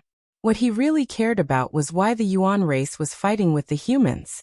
Puzzled, Feng Zichen continued to watch. Then he saw a scene that shook his heart. One by one, the Yuan race's Daluo Taoist priests walked out of the void and fought with the human Taoist priests. The two sides fought in the chaos beyond the heavens. Terrifying shockwaves from their divine arts exploded, causing chaos energy to churn and set off terrifying chaos tides. At the same time, the humans' fortunes shook even more violently as the two sides fought. It felt like a great building was about to collapse. Was the Yuan race attacking the humans? Faintly, Feng Zichen seemed to understand something. These scenes originated from the future and were reflected by the Chaos Bead. The primal Chaos Bead was the strongest treasure in the Tao of time and space. Whether it was the outer realm or the great desolate realm, there was no other treasure stronger than it. Under the true Tao, time and space were number one, and the Chaos Bead was precisely the human race's most precious treasure. The birth of the Yuan race made the Chaos Bead sense a threat. As a result, it began to operate on its own, searching for the origin of this threat in the endless future. Then he saw the possibility of the human race being attacked by the Yuan race from the countless possibilities, so he projected it in front of Feng Zichen. As a supreme treasure of the Tao of time and space, projecting the future was a simple matter. The Chaos Bead could easily do it without anyone noticing. In addition, the Chaos Bead was probably the only treasure in the primordial world that could freely enter and exit the river of spacetime. In the past, Feng Zichen had not noticed it. However, when he broke through to the primordial chaos Daluo Jingxian and continued to explore the remaining fragments of the Chaos Bead to completely restore it, He realized that it was probably impossible for him to restore the chaos bead in this life. This was because the largest part of the chaos bead's origin was actually used by Pengu to derive the river of spacetime. In other words, unless Feng Zichen could destroy the river of spacetime, he would definitely not be able to restore the chaos bead. After realizing this, Feng Zichen gave up on the idea of restoring the chaos bead. Destroying the river of spacetime? What a joke. Not to mention that he did not have the ability to do so. Even if he did, he would not dare to do it. Did he really think that Pengu was dead? If he dared to do it, there might be a bright axe light at the end of the river of spacetime that would send him to meet the Chaos Demon Celestial. However, although he could not restore the Chaos Bead, through this matter, Feng Zichen discovered that using the resonance between the Chaos Bead and its origin, he could freely enter and exit the river of spacetime. This discovery comforted Feng Zichen's injured heart. It was better to have something than nothing. The Yuan race is really interesting. In his sea of consciousness, the great divination of divination was running wildly. Soon Feng Zichen figured out all the reasons. The birth of the Yuan race was actually facilitated by the heavenly Tao. It was no wonder that the appearance of the Yuan race could hide from everyone's perception. With the heavenly Tao taking action, it was naturally difficult for everyone to detect everything about the Yuan race. And the purpose of the heavenly Tao was simple. It was to promote the birth of the Yuan race. Then through the Yuan race, it would curb the development of the human race. The human race was developing too quickly. Not only did it make the saints nervous, but even the heavenly Tao was afraid. The heavenly Tao valued balance the most. When it discovered that the human race no longer had a natural enemy, and their strength began to expand wildly, gradually breaking the balance, it should think of a way to balance the human race. And the Yuan race was the solution that the heavenly Tao thought of. They were a special, innate race that possessed the bloodlines of both the Pengu divine system and the primal chaos divine system, and were the first innate race to be born in the three realms. The Yuan race was special, and they were born with great fortune. In the era of the three realms, the Yuan race, who was supported by the luck of the three realms, would definitely usher in a great opportunity. And the heavenly Tao's plan was to do its best to support the Yuan race and strengthen them. The heavenly Tao did not want the Yuan race to surpass the human race. That was unrealistic and impossible. Its purpose was very simple. It wanted to slow down the development of the human race by strengthening the Yuan race. The human race was developing too quickly. It should be appropriate to stop and rest. However, the human race was diligent and unwilling to stop and rest. Left with no choice, the heavenly Tao could only take action personally to let the human race rest. As for the scene that Feng Zichen saw just now, the Yuan race attacking the human race and shaking the luck of the human race, that was not the real future. It was just that among the countless futures, the human race's situation was the worst and the most difficult to happen. The Chaos Bead deliberately chose this possibility because it was afraid that Feng Zichen would not pay much attention to the Yuan race. Therefore, it projected the worst scene so that Feng Zichen would pay attention to it. The Chaos Bead was indeed the supreme treasure of the human race. It was considerate of the human race in all aspects. It even noticed such a small detail. It was thoughtful. The human race had developed to this point, and its foundation was deep enough. It was second only to the shaman and demon race at their peak.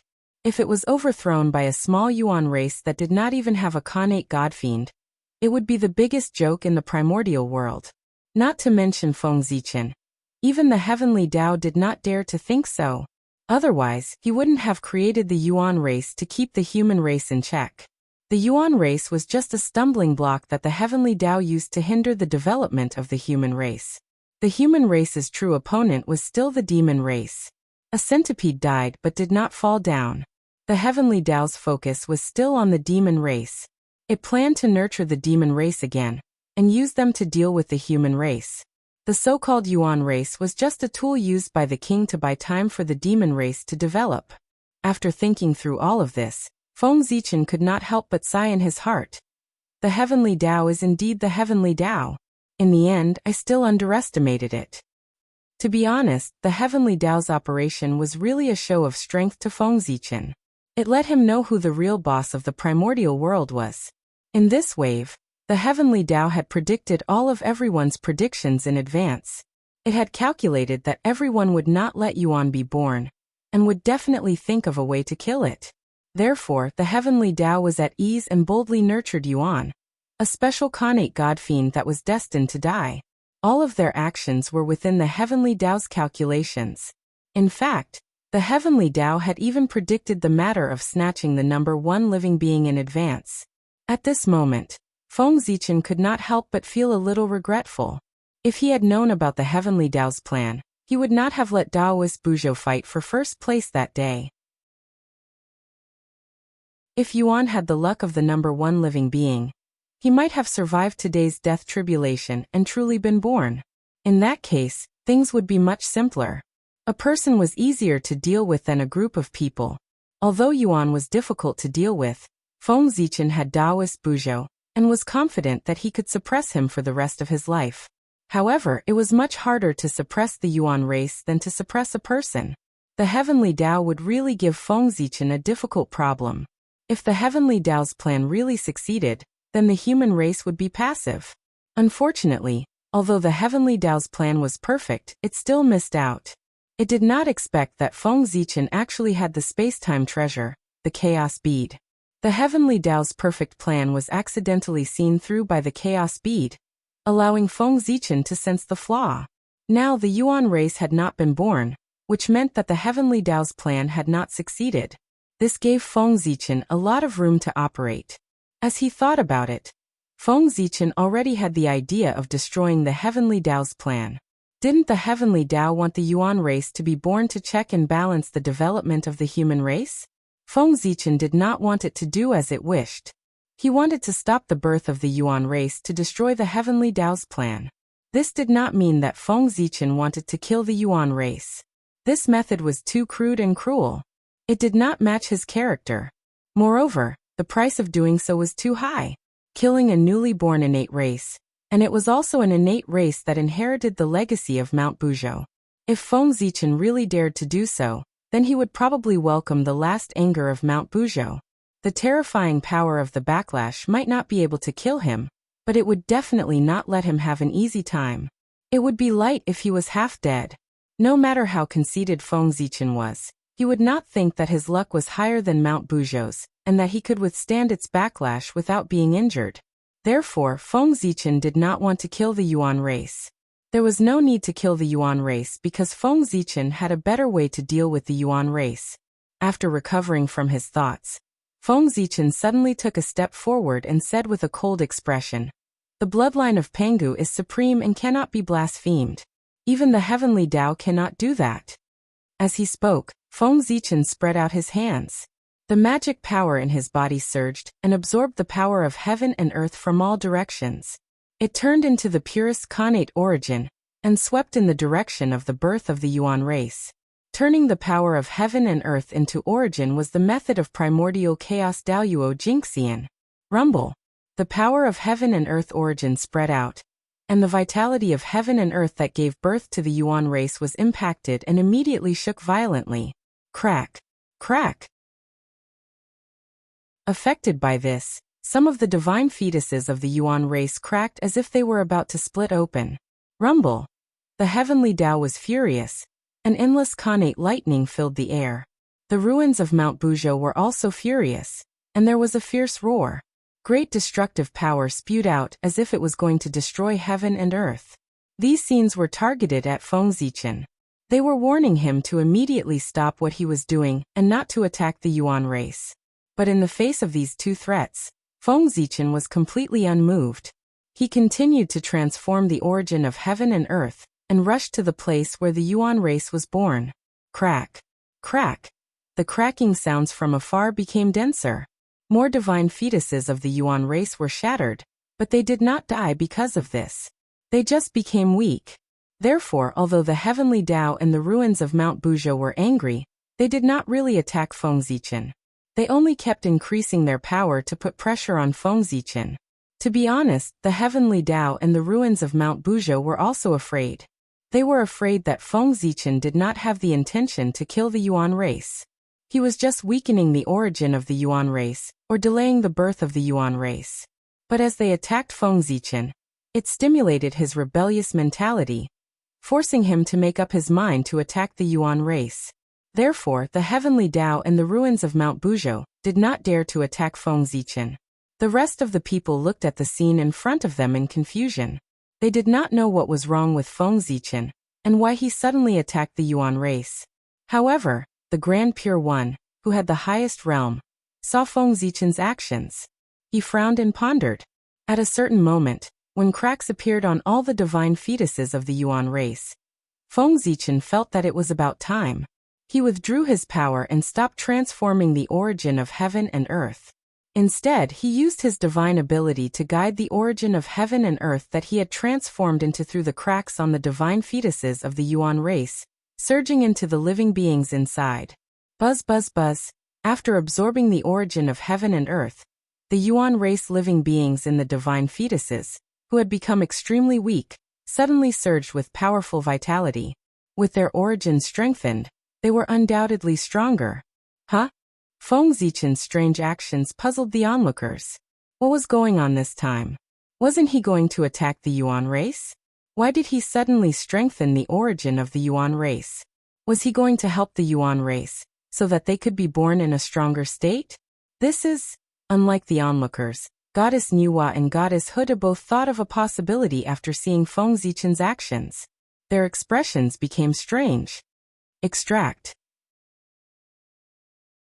After all the origin of heaven and earth had been absorbed by the Yuan race living beings, Feng Zichen's divine ability changed again. He used the origin of heaven and earth as a guide to forcibly extract the Panga bloodline from the Yuan race living beings' bodies. Hiss. Seeing this scene, everyone gasped. So this was what it meant when he said that the Panga bloodline could not be blasphemed.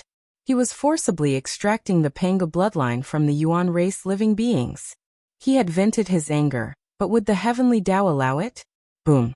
In the next moment, the heavenly Tao was enraged.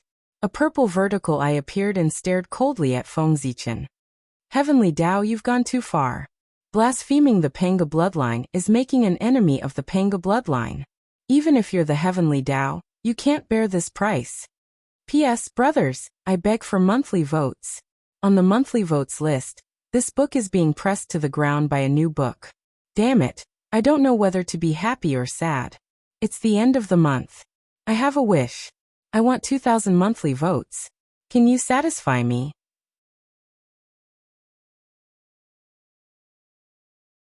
Chapter 827. Great Emperor Ziwei stepped forward and stood between the heavenly path and Feng Zichen.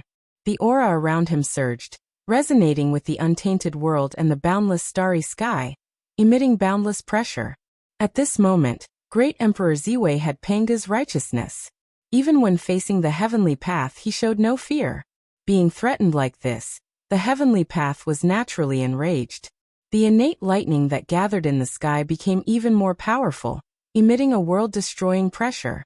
However, Great Emperor Ziwei's merits were too great. Even if he looked down on the heavenly path could only scare him a little. It didn't dare to attack him. He glanced at the heavenly path indifferently. Seeing that it had no intention of attacking, Great Emperor Ziwei turned around and faced Feng Zichen with his back facing the heavenly path. He completely ignored the heavenly path's threat. When this invincible stance landed in the eyes of the crowd, it caused another wave of gasps. Invincible. This attitude was simply invincible. Who in the untainted world dared to look down on the heavenly path like this? Not even the 3 pure ones dared, let alone the 2 sages of the West. Only Great Emperor Ziwei dared to do so. Everyone's amazement didn't affect Great Emperor Ziwei at all. He turned his head and silently observed the Yuan clan's divine fetus for a while. Suddenly he also made his move. Raising his head slightly, Great Emperor Ziwei hugged the air with both hands. Suddenly in the boundless starry sky, the 2 supreme stars, the Great Yin and the Great Yang, sensed it at the same time. They dropped a shocking amount of starlight and surged into his arms. In just an instant, the shadows of the sun and the moon appeared in Great Emperor Ziwei's arms one after another. They rotated continuously in the form of a Taiji diagram. When the starlight accumulated to the limit, Great Emperor Ziwei spread his hands and pushed forward. The powerful power of the sun and the moon flew out of his hands and swept toward the Yuan clan's divine fetus. Accept yin and yang, turn heaven and earth, rotate the sun and the moon. After pushing out the power of the sun and the moon, Great Emperor Ziwei didn't stop. Instead, he moved his hands continuously and chanted. As he moved, the moment the Taiji diagram of the sun and the moon approached the Yuan clan's divine fetus, it suddenly dispersed and turned into a huge Taiji diagram, enveloping the Yuan clan's divine fetus. Rumble! The sun and moon Tai Chi art spun slowly, and the power of heaven and earth in the surroundings surged towards the Tai Chi art. The Tai Chi art refined them into the purest innate yin and yang power, and poured into the Yuan race's divine embryo. The Yuan divine fetus, which had been extremely weak because Feng Zichen had forcibly extracted Penga's bloodline, gradually stabilized with the help of the power of yin and yang. Seizing this opportunity, Feng Zichen increased the power in his hand by 30% and extracted the Penga bloodline from the Yuan race divine embryo even faster. Buzz buzz buzz, as the Yuan race's divine embryos trembled, Feng Zichen could see drops of purple divine blood being extracted from their bodies. The purple divine blood was Penga's blood. The Penga's blood could be said to be the origin of the Yuan race's divine embryos. Now that it had been forcibly extracted by Feng Zichen, it was easy to imagine the impact it would have on them.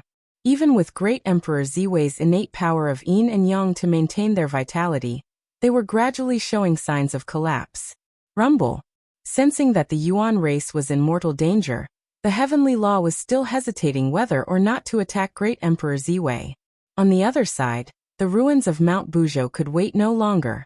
The tides of cataclysm surged out in all directions, sweeping toward Feng Zichen and Great Emperor Ziwei. This is troublesome. Frowning slightly, Feng Zichen's mind flickered, and the human Dao imperial seal appeared. It turned into a finger bone that pierced through the heavens and the earth. It pointed at the surging tide of cataclysm and scattered it. At the same time, the mighty power of Pengu emanated from the finger bone, suppressing all the discontent in the ruins of Mount Buzhou. Power of the five elements, come. Sensing the Yuan race divine embryo's instability, Great Emperor Ziwei made his move again. He first drew in the power of the five primary stars of metal, wood, water, fire, and earth. Next, he drew in the power of the four constellations and the North Star, merging them with the starlight of the five elements and descending as the power of the five elements. The cycle of the five elements gave birth to creation.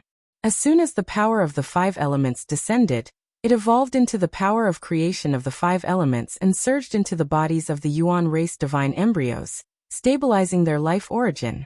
At the same time, Feng Zichen's divine ability changed again. Endless runes intertwined, and a holy light circulated. A pure power of creation emanated from his hand.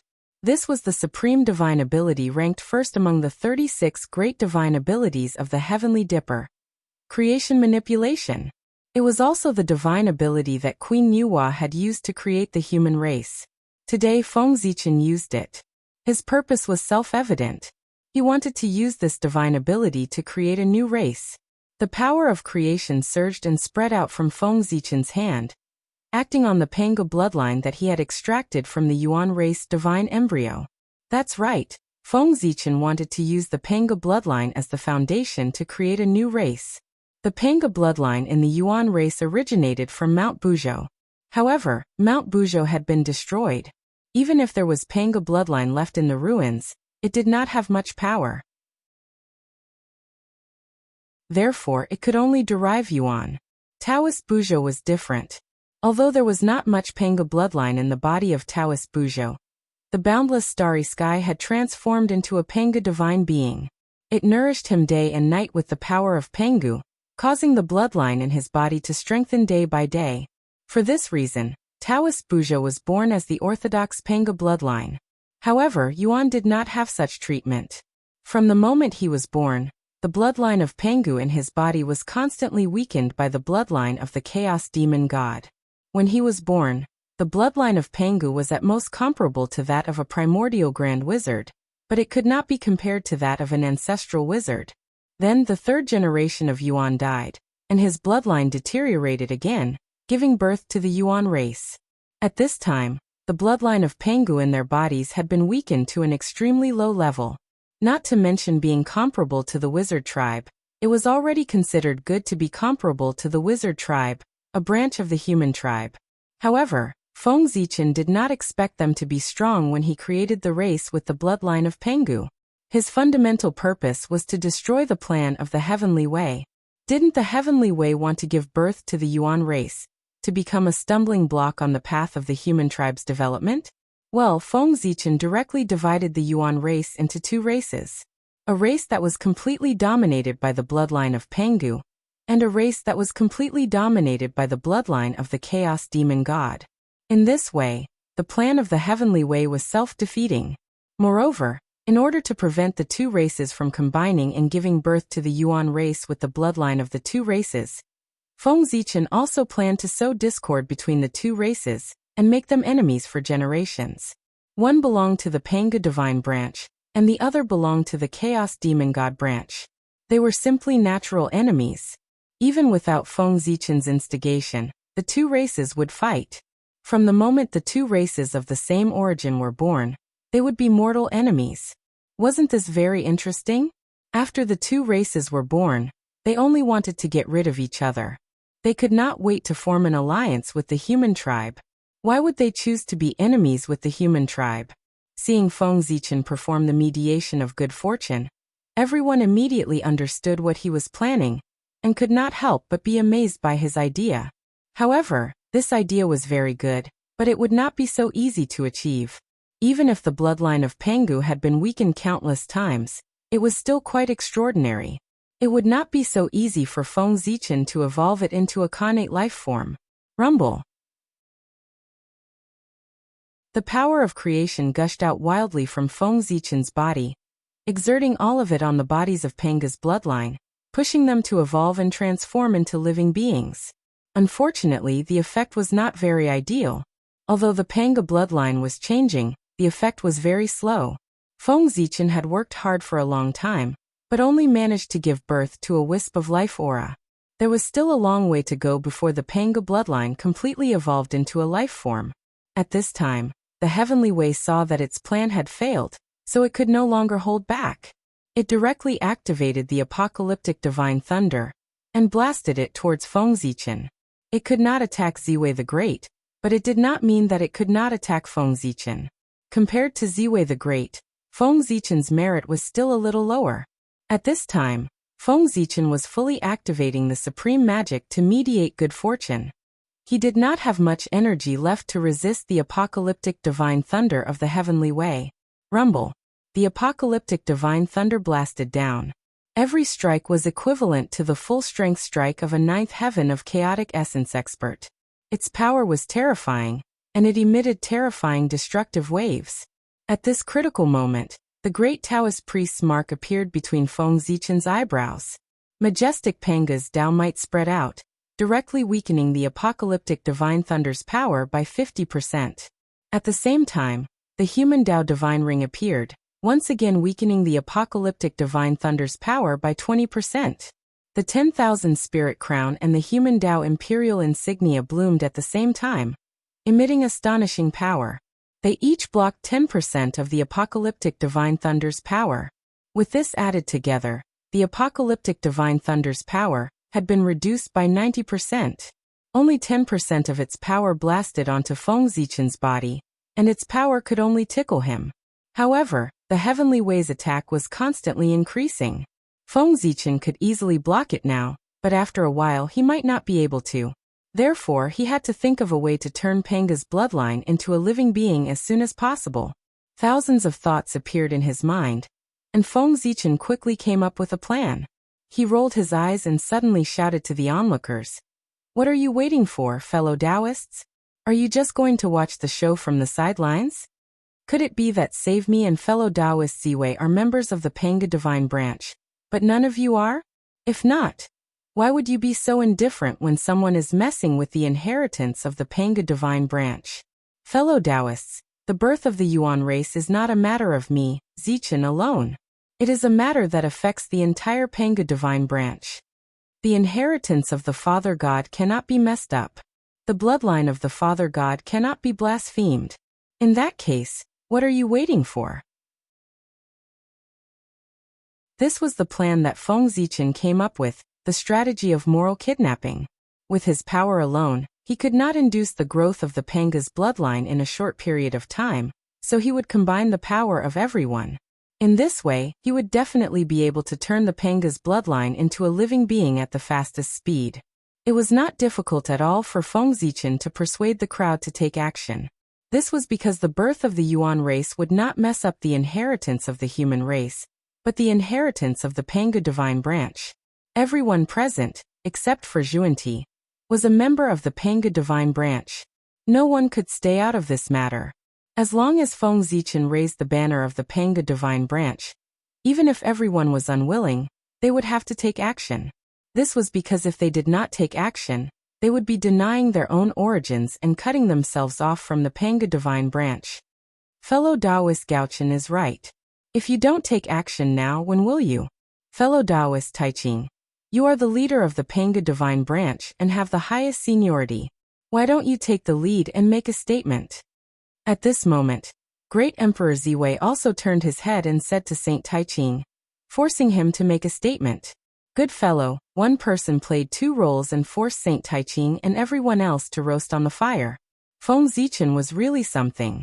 It was difficult for Saint Taiqing to not make a statement after being forced by Great Emperor Ziwei. First of all, he was the true descendant of the Panga divine branch. This identity could not be given up. Secondly, he was also the most senior existence in the Panga divine branch. He had to consider the interests of the Panga divine branch. Otherwise, his status would definitely be affected. Thinking to this point, Saint Taiqing made a decision in his heart. He said, fellow Taoist Gaochen and fellow Taoist Ziwei are right. Father's bloodline cannot be blasphemed. Everyone quickly join forces with Poor Wei and help the two of you. As he spoke, Saint Taiqing activated the Taiji painting and derived the power of Khanate Taiji to accelerate the evolution of the Panga bloodline. Seeing that Saint Taiqing had taken action, everyone did not hesitate anymore.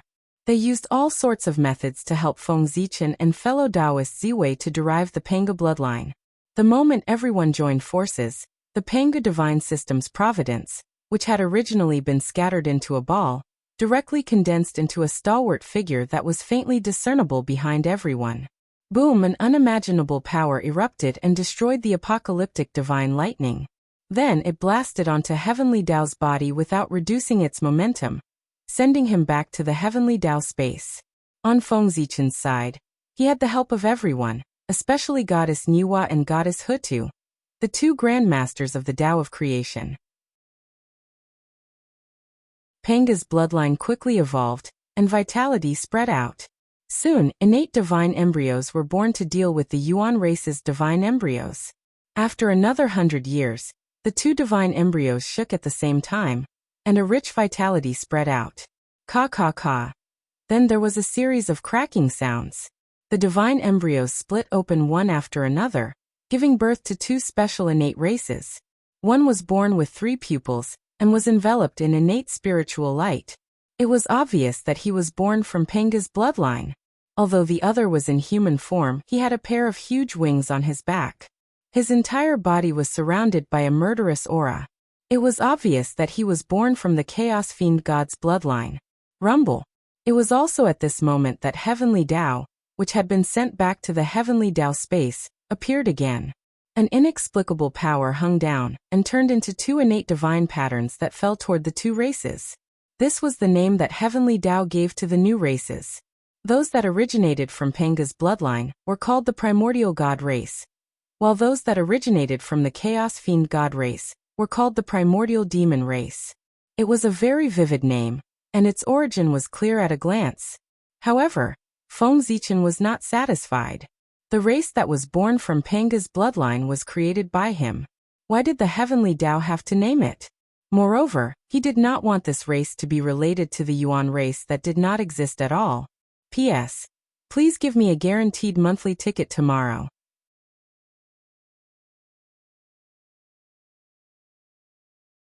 Chapter 828. At the thought of this, Feng Zichen waved his sleeves and swept out a strong gust of wind, shattering the Khanate Dao pattern that was falling towards the clan derived from Panga's bloodline. Since you were born in Mount Buzhou, you shall be called the Buzhou celestial race. Ignoring the heavenly Dao's reaction, Feng Zichen gave the new race a name. It was the Buzhou celestial race. The celestial race that was born in Mount Buzhou. The moment the name was given, heaven and earth immediately sensed it and began to rumble. Even the unusually furious ruins of Mount Buzhou fell silent after hearing the name. Obviously, it had acknowledged the name. The heavenly Dao saw all the strange phenomena and immediately knew that the matter was settled, and there was no possibility of changing it. Therefore, the heavenly Dao first looked coldly at Feng Zichen, and then released a wave of Khanate Dao pattern that turned into a Khanate divine pattern. It represented the Buzhou celestial race. When the Khanate divine pattern fell, heaven and earth acknowledged the identity of the Buzhou celestial race. Now there was another Khanate race in the Eldritch world. Rumble. Above the firmament, boundless luck and merit gathered and merged with the luck of the Buzhou celestial race. This was the legacy of Mount Buzhou. The Buzhou celestial race inherited Panga's bloodline, and had the name Buzhou. Naturally, they could inherit the legacy of Mount Buzhou. Compared to Mount Buzhou, the Essence Demon race was not so lucky. After losing Panga's bloodline, they only had the bloodline of the Chaos Demon God in their bodies, and had completely become the descendants of the Chaos Demon God. At this time, the descendants of the Chaos Demon God were not as hated by the Heavenly Dao as they were in the Primordial Age.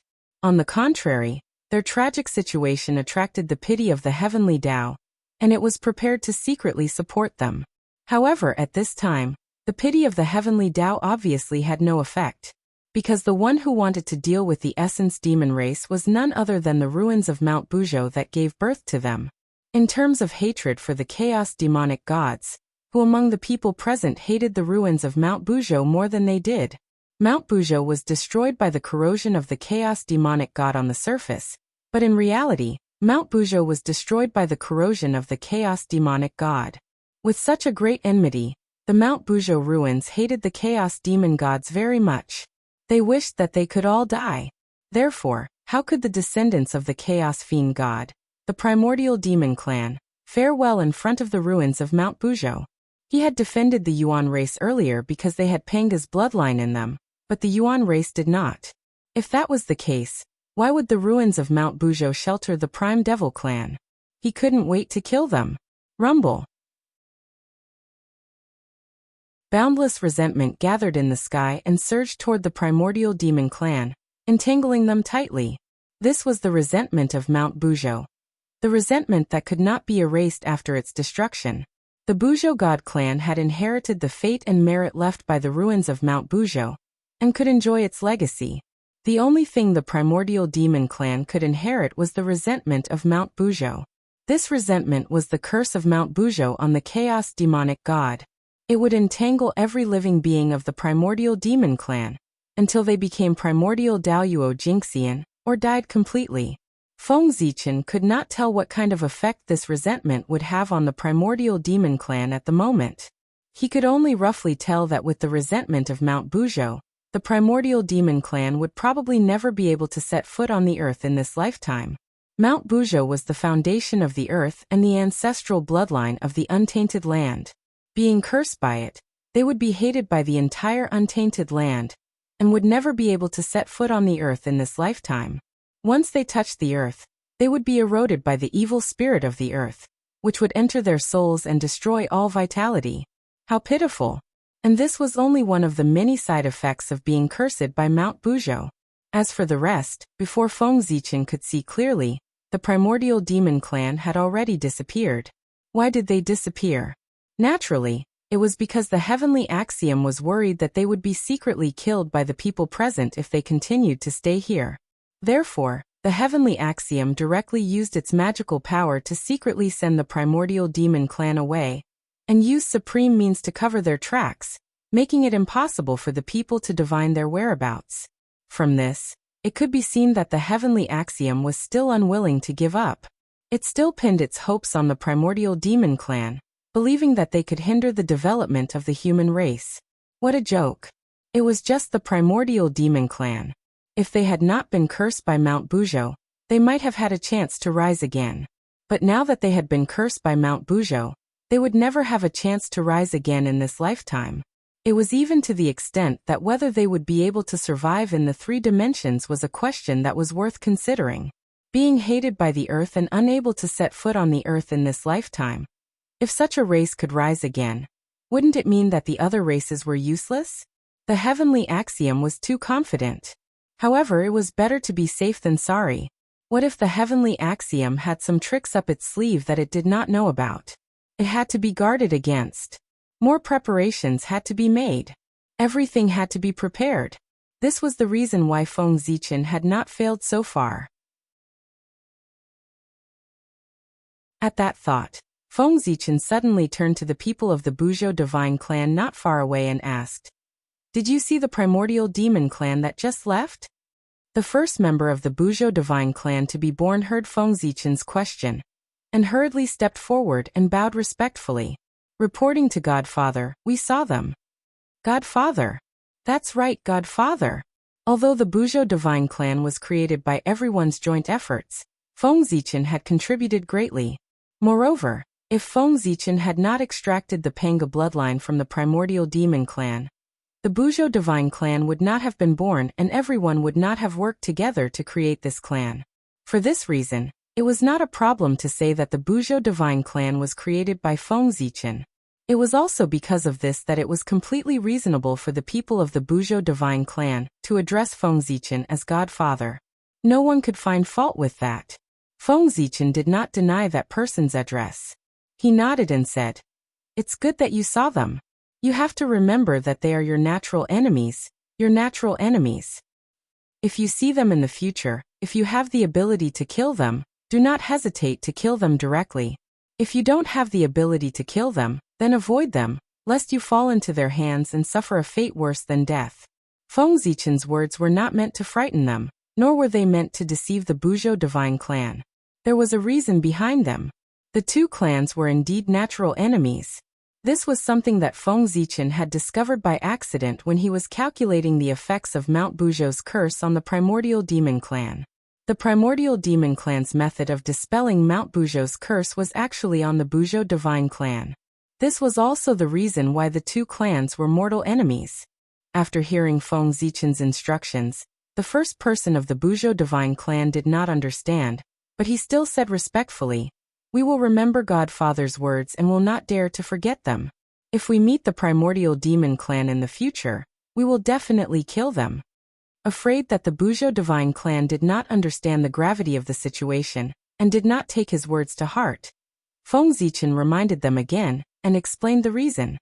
Although your bloodline is different from that of the primordial demon clan, you were all born from the ruins of Mount Buzhou. It's just that you all have Panga's bloodline and were born to be loved by Mount Buzhou and received its legacy. But the primordial demon clan is different.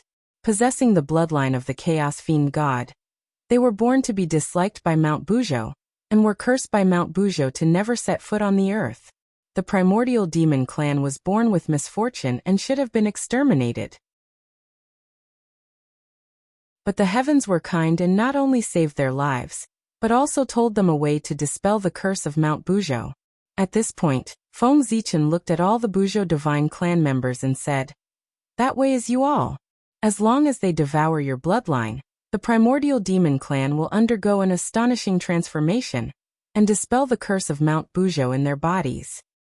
Therefore, if you see the primordial demon clan in the future, and you can't kill them, run as far as you can. Otherwise, once you fall into the hands of the primordial demon clan, you will suffer a fate worse than death. They are your natural enemies. Your 2 clans are destined to never coexist. Only one of you can survive. Either you or them." All this information was deduced by Feng Zichen, and could be confirmed to be true. It could only be said that the heavenly Tao really knew how to play games. To think that it could come up with such a method to give birth to the real primordial demon clan. If the primordial demon clan devoured the bloodline of the Buzhou divine clan, and became the leader of the 2 clans, wouldn't they become the primordial demon clan when they grew a 3rd eye? Unfortunately, although the heavenly Tao's plan was good, it was seen through by Feng Zichen and was destined to lose its effect. Feng Zichen didn't do anything, but an inexplicable force emanated from his body and surged in the direction of the Buzhou divine clan in the distance. Soon, it sank into their bodies and disappeared. Feng Zichen didn't do anything but set a restriction on the Buzhou divine clan members. This restriction wouldn't affect them and would only be activated when they died, melting their flesh and blood, so that they would return to heaven and earth without leaving a trace. This had always been the case for the descendants of the Pangu. After death, their origin would return to heaven and earth. This was called returning to the embrace of their father. This tradition originated from the witch tribe, and was one of the few virtues of the witch tribe. This was a very good tradition. Feng Zichen thought that the Buzhou divine clan should learn from the witch tribe, and imitated the witch tribe's return to heaven and earth after death to set a restriction on them. In this way, the Heavenly Dao's plan naturally fell apart. This time, all of the Heavenly Dao's plans fell through as Feng Zichen dispelled them one by one. In this game with the Heavenly Dao, Feng Zichen was ultimately superior and won the Heavenly Dao. From then on, Feng Zichen had a new title. Feng Zichen, who won the Heavenly Dao by half a step. After hearing Feng Zichen's words, the members of the Buzhou divine clan all paled. No one would be happy to have an enemy out of nowhere, let alone a newborn of the Buzhou divine clan. The first person of the Buzhou divine race, who was slightly older, quickly calmed down and thanked Feng Zichen respectfully. "Thank you for your guidance, Divine Father. Otherwise, we wouldn't have known that we had become the savior of others. It seems that the Buzhou divine clan will not be able to coexist with the primordial demon clan in the future. If I find the opportunity in the future, I'll make this clan disappear completely." The first half of the sentence was directed at Feng Zichen, but the second half was what he thought in his heart and didn't say out loud. However, although he didn't speak, Feng Zichen already knew what he was thinking just from the look in his eyes. He was also a decisive person, with the potential to become a king. He should be the clan leader of the Buzhou celestial race. Thinking of this, Feng Zichen suddenly said, "I see that you don't have a name yet. From now on, you shall be called No. The No from Mount Buzhou. The Buzhou divine clan shall be under your command from now on." No quickly knelt down and thanked. "No, thank you, Father, for the name." Smiling, Feng Zichen first helped No up with his magic power, then picked out the second and third members of the Buzhou divine clan, and named them Zhou and Shan respectively, so that they could assist No in managing the Buzhou divine clan. No from Mount Buzhou, Zhou from Mount Buzhou and Shan from Mount Buzhou. Feng Zichen named them so casually, using local materials to save time. But he also had his own way of saying that Mount Buzhou was a very vivid name. He gave the three of them such names to commemorate Mount Buzhou. After naming the three of them, Feng Zichen pointed to the sky and plucked the supreme-grade primordial spiritual treasure seal of mountains and rivers that was still floating in midair, and handed it to No. "This is your clan's primordial spiritual treasure, the seal of mountains and rivers. It is very powerful. Today I give it to you. I hope that you can keep the peace of the Buzhou divine clan with this treasure." The seal of mountains and rivers was still there, but the great spear of destruction was no longer there. It had disappeared with the disappearance of the primordial demon clan. Obviously, it had been taken away by the primordial demon clan. The innate divine First Dai Yuan gave birth to two supreme-grade primordial spiritual treasures. One was the supreme-grade primordial spiritual treasure seal of mountains and rivers nurtured by Mount Buzhou, which represented the inheritance of Pangu in his body. The other was the supreme-grade primordial spiritual treasure Great Spear of Destruction formed by the power of chaos and destruction, which represented the inheritance of the chaos demon god in his body. Now First Dai Yuan's bloodline was divided into two, creating two primordial clans. It was suitable for each clan to have one primordial spiritual treasure. After doing all this, Feng Zichen still felt uneasy. After what happened just now, he realized that he had underestimated the Heavenly Dao. It was also a cunning old man who was very good at scheming. If he was not careful, he would fall into his trap. To guard against the Heavenly Dao, he had to add another layer of insurance. With a thought, Feng Zichen thought of an idea that would satisfy both sides. He pointed at Taoist Buzhou, who was beside Great Emperor Ziwei, and said, "Buzhou, come here." Hearing this, Taoist Buzhou stepped forward and asked respectfully, "Uncle Master, what instructions do you have for me?" Feng Zichen smiled and pointed at the Buzhou divine clan in front of him. He said, "Now that I have worldly affairs to deal with, I have no time to care about this clan. Coincidentally, this clan is somewhat related to you. Therefore, I'll entrust this clan to you and let you teach them. What do you think?" Hearing Feng Zichen's words, Taoist Buzhou subconsciously wanted to refuse. P.S. Double monthly votes for today. Please give monthly votes.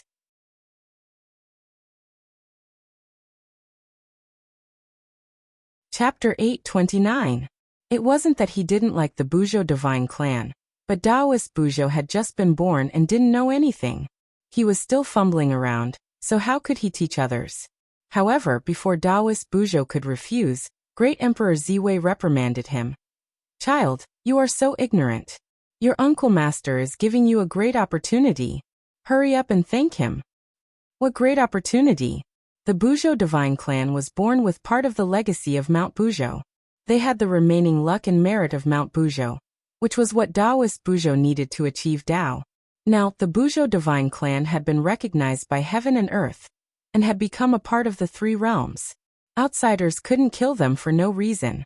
Otherwise, they would attract the revenge of Pengu. However, if he couldn't kill them, how could Taoist Buzhou take back the luck? He could only use other methods. This was the opportunity that Feng Zichen wanted to give to Taoist Buzhou. Educate the Buzhou divine clan. If Taoist Buzhou could complete the task of educating the Buzhou divine clan, then the legacy of Mount Buzhou that he lacked would naturally return to him. He could even gain a lot of merit because of this. Taoist Buzhou was born divine.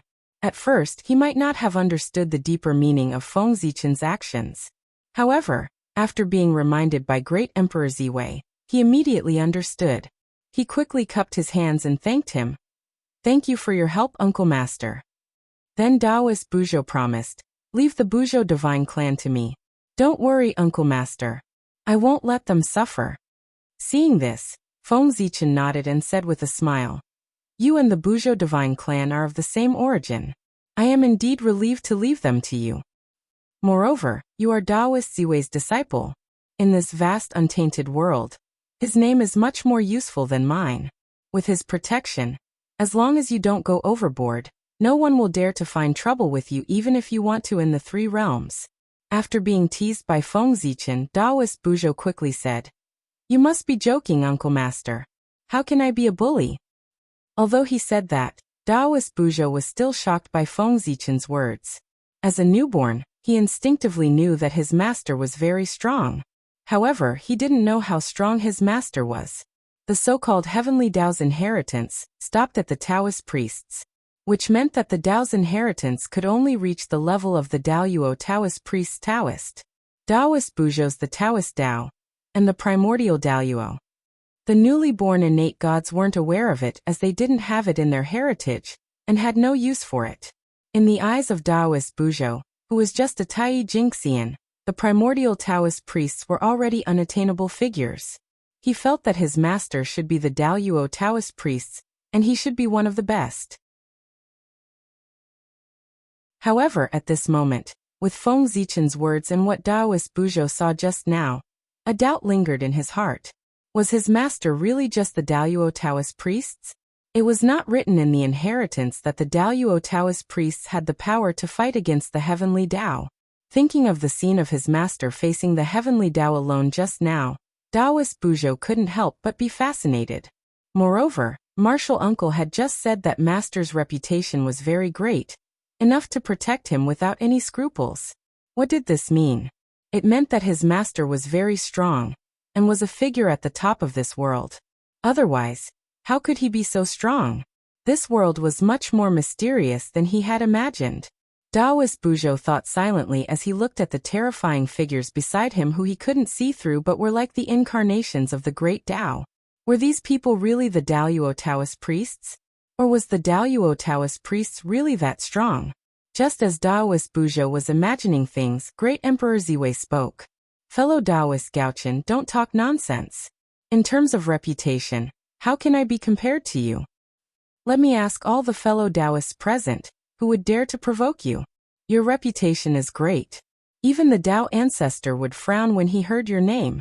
I'm not that capable. With that, Great Emperor Ziwei reminded Taoist Buzhou. Buzhou, remember this Uncle Master Gaochen in front of you. You must visit him often in the future so that you can get familiar with him. In this way, if you encounter any trouble that you can't solve in the future, just mention his name. I guarantee that it'll be more useful than my name. This was not a joke. Great Emperor Ziwei only had great merit, a noble status, and unfathomable strength. However, in terms of reputation, his reputation was indeed not as good as Feng Zichen's. To be precise, Feng Zichen's reputation was unparalleled in the Eldritch world. This was not a boast, but a real battle. In the Eldritch world, there was no one else with a battle record as glorious as Feng Zichen's. Before he attained the Tao, he dared to fight with the Eastern Emperor Tai. After attaining the Tao, he was even more impressive. He had fought with the saints several times, and he did not suffer any losses each time. Instead, he made the saints embarrassed. Everyone knew that Feng Zichen was the most ferocious person in the Eldritch world. He was known as the first face-slapping saint in the Eldritch world. Indeed, no one with great magical powers dared to provoke such a person. When facing the saints, they dared to fight at the slightest disagreement, not to mention them. Even if they were beaten to death, they would be unlucky. No one dared to take revenge for them. The two's business flattery directly confused Taoist Buzhou. Seeing how exaggerated they were, he did not know whether to believe them or not. However, Taoist Buzhou secretly glanced at the expressions of the surrounding great magical powers. After hearing his master's words, they all showed a deep expression of agreement. He could not help but believe his master's words. It seemed that the truth was so exaggerated. His uncle master was not an ordinary person. Like his master, he was a top figure in the world. Poor Taoist Buzhou. He had just been born. Before he understood the situation of the three realms and the experts in the three realms, he was dragged here by his unreliable master to watch a big show. When he met people, he did not introduce himself. He just pointed at them and called them seniors, uncle masters, and uncle masters. He did not say anything about their origins and strength. This confused Taoist Buzhou. At this moment, he really did not know the origins of the people in front of him. If he knew, he would probably be shocked. The people in front of Taoist Buzhou were more than just the top existences in the world. It could be said that more than 90% of the experts in the old untainted land were gathered here. This gathering could be said to be the most complete gathering of the experts in the untainted land. It would be difficult for such a grand occasion to happen again. As soon as Taoist Buzhou was born, he saw such a scene. It could be said that it was also an opportunity. Unfortunately, the current him was still muddle-headed. He had no idea what kind of existences he was facing. After exchanging compliments with Feng Zichen, Great Emperor Ziwei seemed to have thought of something. He reminded Taoist Buzhou, not only your Uncle Master Gaochen, but also your other Uncle Masters. You should also get close to them. They are all the top existences in the world. They are immortal saints and the rulers of the untainted land. If you have a good relationship with them, you can really do whatever you want in the untainted land. As he spoke, Great Emperor Ziwei pushed Taoist Buzhou and asked him to bow to the three pure ones. Taoist Buzhou was very obedient. He did whatever Great Emperor Ziwei asked him to do. He quickly bowed to the three pure ones. To be honest, the three pure ones did not want to accept Taoist Buzhou's bow at all. This was because they knew that if they accepted this bow, they would not be able to refuse Taoist Buzhou if he came to them for help in the future. Unfortunately, in front of so many people, the three pure ones could not bring themselves to refuse Taoist Buzhou's bow. They could only accept it. Seeing these two people speaking one after another and roasting them on the fire, the three pure ones could not help but feel a little unhappy. Therefore, they heard Heavenly Lord of Yuanshi say in a strange tone, "Martial nephew Buzhou, your master is right. If you run into trouble, you can use your martial uncle Gaochen's name. It's definitely useful. It's much more useful than our names." After Heavenly Lord of Yuanshi finished speaking, without waiting for Taoist Buzhou to reply, Feng Zichen also said in a strange tone. Haha, Saint Yuqing is really good at joking. If my name is really so useful, then some people would not have repeatedly targeted the human clan. As soon as he said this, Heavenly Lord of Yuanshi's expression changed. He pointed at Feng Zichen, and was so angry that he could not speak. You. On the side, seeing that the atmosphere was getting more and more tense, someone did not want to get involved. He quickly said, Fellow Taoists, this matter is over. I should also take my leave. After saying this, that person directly tore open the space and left. And this person's departure seemed to have activated a certain signal. After a while, several people took their leave. Soon, more than half of the people present had left. And with the departure of the crowd, the situation that was getting more and more tense was also diluted. Worried that if he continued to stay here, he would give Great Emperor Ziwei an opportunity to take advantage of him. The Heavenly Lord of Yuanshi snorted coldly, and left with Saint Taiqing and Saint Shangqing. After the three pure ones left, almost everyone present left in an instant. Then Goddess Niwa wanted to protect Fuxi, so she also took her leave. Goddess Hutu was anxious to check the situation in the underworld, so she also returned to the underworld. In a short while, only Feng Zichen and Great Emperor Ziwei's forces were left. Fuxi was about to attain the Tao. This was a major event for the human clan.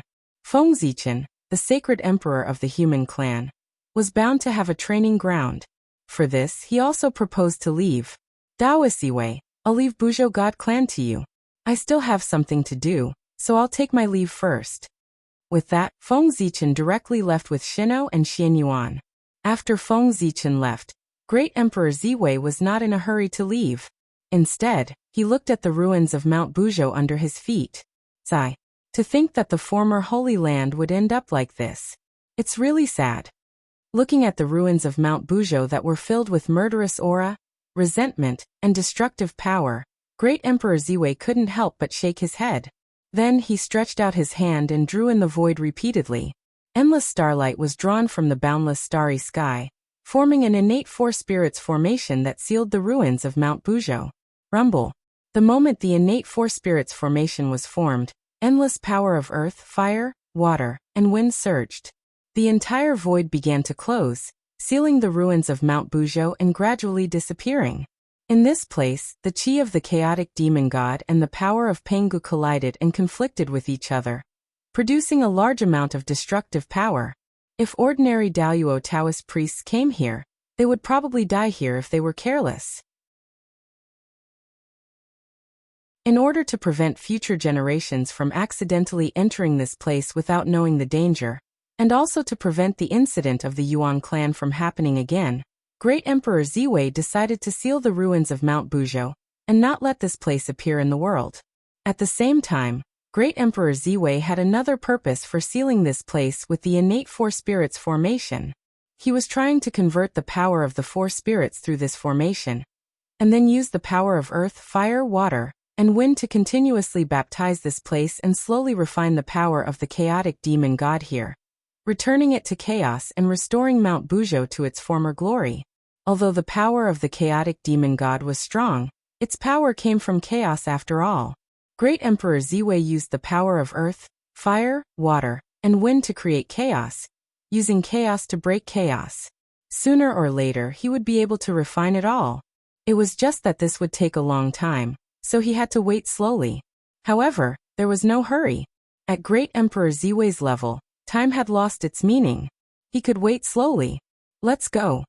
After doing all this, Great Emperor Ziwei called out to Taoist Buzhou and prepared to leave with him and the Buzhou Celestial Clan. As for why he brought the Buzhou Celestial Clan along, firstly, it was because Taoist Buzhou had promised Feng Zichen to teach the Buzhou Celestial Clan, so he naturally had to bring them along. Secondly, it was because there was a small Mount Buzhou in the boundless starry sky. There was no other place more suitable for the Buzhou Celestial Clan to live. After this, the primordial world fell into peace again. Oh, it wasn't exactly peaceful. It was just that the big shots had stopped fighting. However, as time passed, more and more living beings were born in the three realms. There were innate god fiends, innate life forms, and even a few innate spiritual treasures. The evolution of countless living beings brought a lot of vitality to the three realms. After 5,000 years, the top-tier innate god-fiend favored by the saints was finally born. On Mount Yujing, the supreme divine fetus suddenly burst with dazzling immortal light. Then like a blooming lotus it slowly bloomed. Not long after, the divine fetus transformed into a 12th grade immortal lotus. Its petals were engraved with immortal Tao imprints, emitting dazzling immortal light. As the immortal lotus bloomed, a surge of innate Taoist rhymes suddenly spread, creating a boundless vision. Looking at its aura, it wasn't hard to tell that it was a superior grade innate spiritual treasure. In the center of the immortal lotus, on the lotus platform, sat a young Taoist. He was dressed in white and had a handsome face. His entire body was enveloped in immortal light, and countless immortal shadows appeared behind him. This was the divine fetus of Mount Yujing, a natural-born immortal lord. His name was Boom Boom Boom. The will of heaven descended and turned into a majestic voice, Yujing. The innate god-fiend born from Mount Yujing was called Yujing.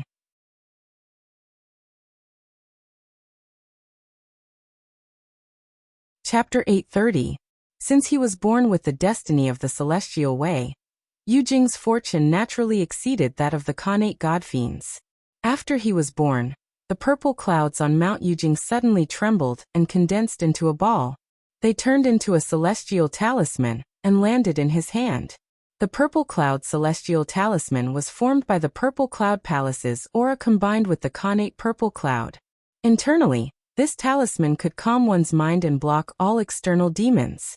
Externally, this talisman could borrow a bit of the purple cloud palace's power.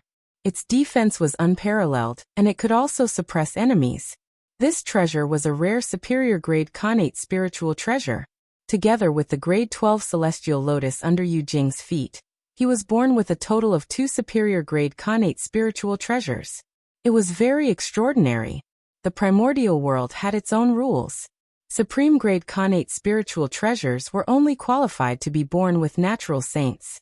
And top-tier connate god-fiends were basically born with a superior grade connate spiritual treasure, or a middle grade connate spiritual treasure. And for someone like Yujing, who was born with 2 superior grade connate spiritual treasures, this treatment was already the best among the top-tier connate god-fiends. Not long after Yujing was born, the other connate god-fiends were born one after another. On Mount Shouyang, the connate brass meridian vibrated, and a golden divine dragon flew out. Under the sunlight, its golden scales reflected a bright golden light. Roar! A shocking dragon roar was heard, and it was filled with endless majesty. Another top-tier connate god-fiend was born. Before the heavenly Tao gave him a name, the Grand Pure One had already said, "Your name is Baiying." Good fellow, the Grand Pure One was really casual with his name. He directly used the name of the sect as his disciple's Taoist name. However, thinking about Xuandu's Taoist name, there was nothing strange. Xuandu, wasn't that the name of the Grand Pure One's sect? Perhaps the next time the Grand Pure One took in a disciple, his name might be Tusita. The divine dragon, No Baiying, circled in the air for a while before transforming into a golden armored god. He held a brass bell in his hand, and came in front of the Grand Pure One. He bowed and said, "Disciple Baiying greets Master." The golden armor on Baiying's body was formed from the connate brass essence. It was a middle-grade connate spiritual treasure. As for the brass bell in his hand, it was formed from the quintessence of the natural brass, and it was a rare high-grade natural spirit treasure. These 2 magic treasures were born with Baiying, and they were his Taoist name connate spiritual treasures. With a superior grade connate numinous treasure and a medial grade connate numinous treasure, this was the treatment of a pinnacle connate god-fiend. Although it was not as good as Yujing, it not far off Xuandu. After the 8 scenes, above the distant eastern sea, the heaven-mending stone suddenly cracked open. A figure covered in multicolored light walked out from within, exuding boundless divine might. He was heaven's heavenly god-fiend. Was god-fiend heaven's god-fiends? Was connate god-fiend's god-fiend? Remember, it's not called a deity but called Butian. Heaven heavenly god. S divine heavens. Yes, heavenly heaven. Was merit? Was Heave was merit. It was just that the divine sky-mending stone did not have intelligence, so this merit did not appear. But now, the innate God Tian Bu celestial being born from the divine stone of heaven repairing divine stone was born. Buzz. After the divine being was born, the divine stone that gave birth to him didn't crack. It floated in the air and constantly trembled. Underground on Flower Fruit Mountain, the ancestral energy of the 10 continents surged and rushed toward the divine stone of sky mending. At the same time, the source energy of the world descended from the sky and poured into the divine stone of heaven mending. Boom! After absorbing these two types of energy, the divine stone of heaven mend underwent a mysterious change. It actually turned into a stone seal with the words, "Mend the heavens," engraved at the bottom. It was surrounded by a 5-colored glow, and emitted an indescribable aura, as if it could mend the world. The divine seal of heaven patching, a top-tier upper-grade primordial innate spirit treasure, was the primordial spirit treasure of heaven patching divine man. This was also a peak innate god. On the Golden Turtle Island, a supreme formation was operating crazily. Endless chaotic chi surged and drowned the innate godly fetus in the center of the formation. In terms of potential, this innate godly fetus was indeed not as good as Kunlun Mountain's Yujing or Shouyang Mountain's Baiyang. However, as a formation grandmaster, Tongtian had extraordinary means. He used the power of the Jie sect to set up a supreme formation, and seized the fortune of the world to change the innate godly fetus's potential. Boom!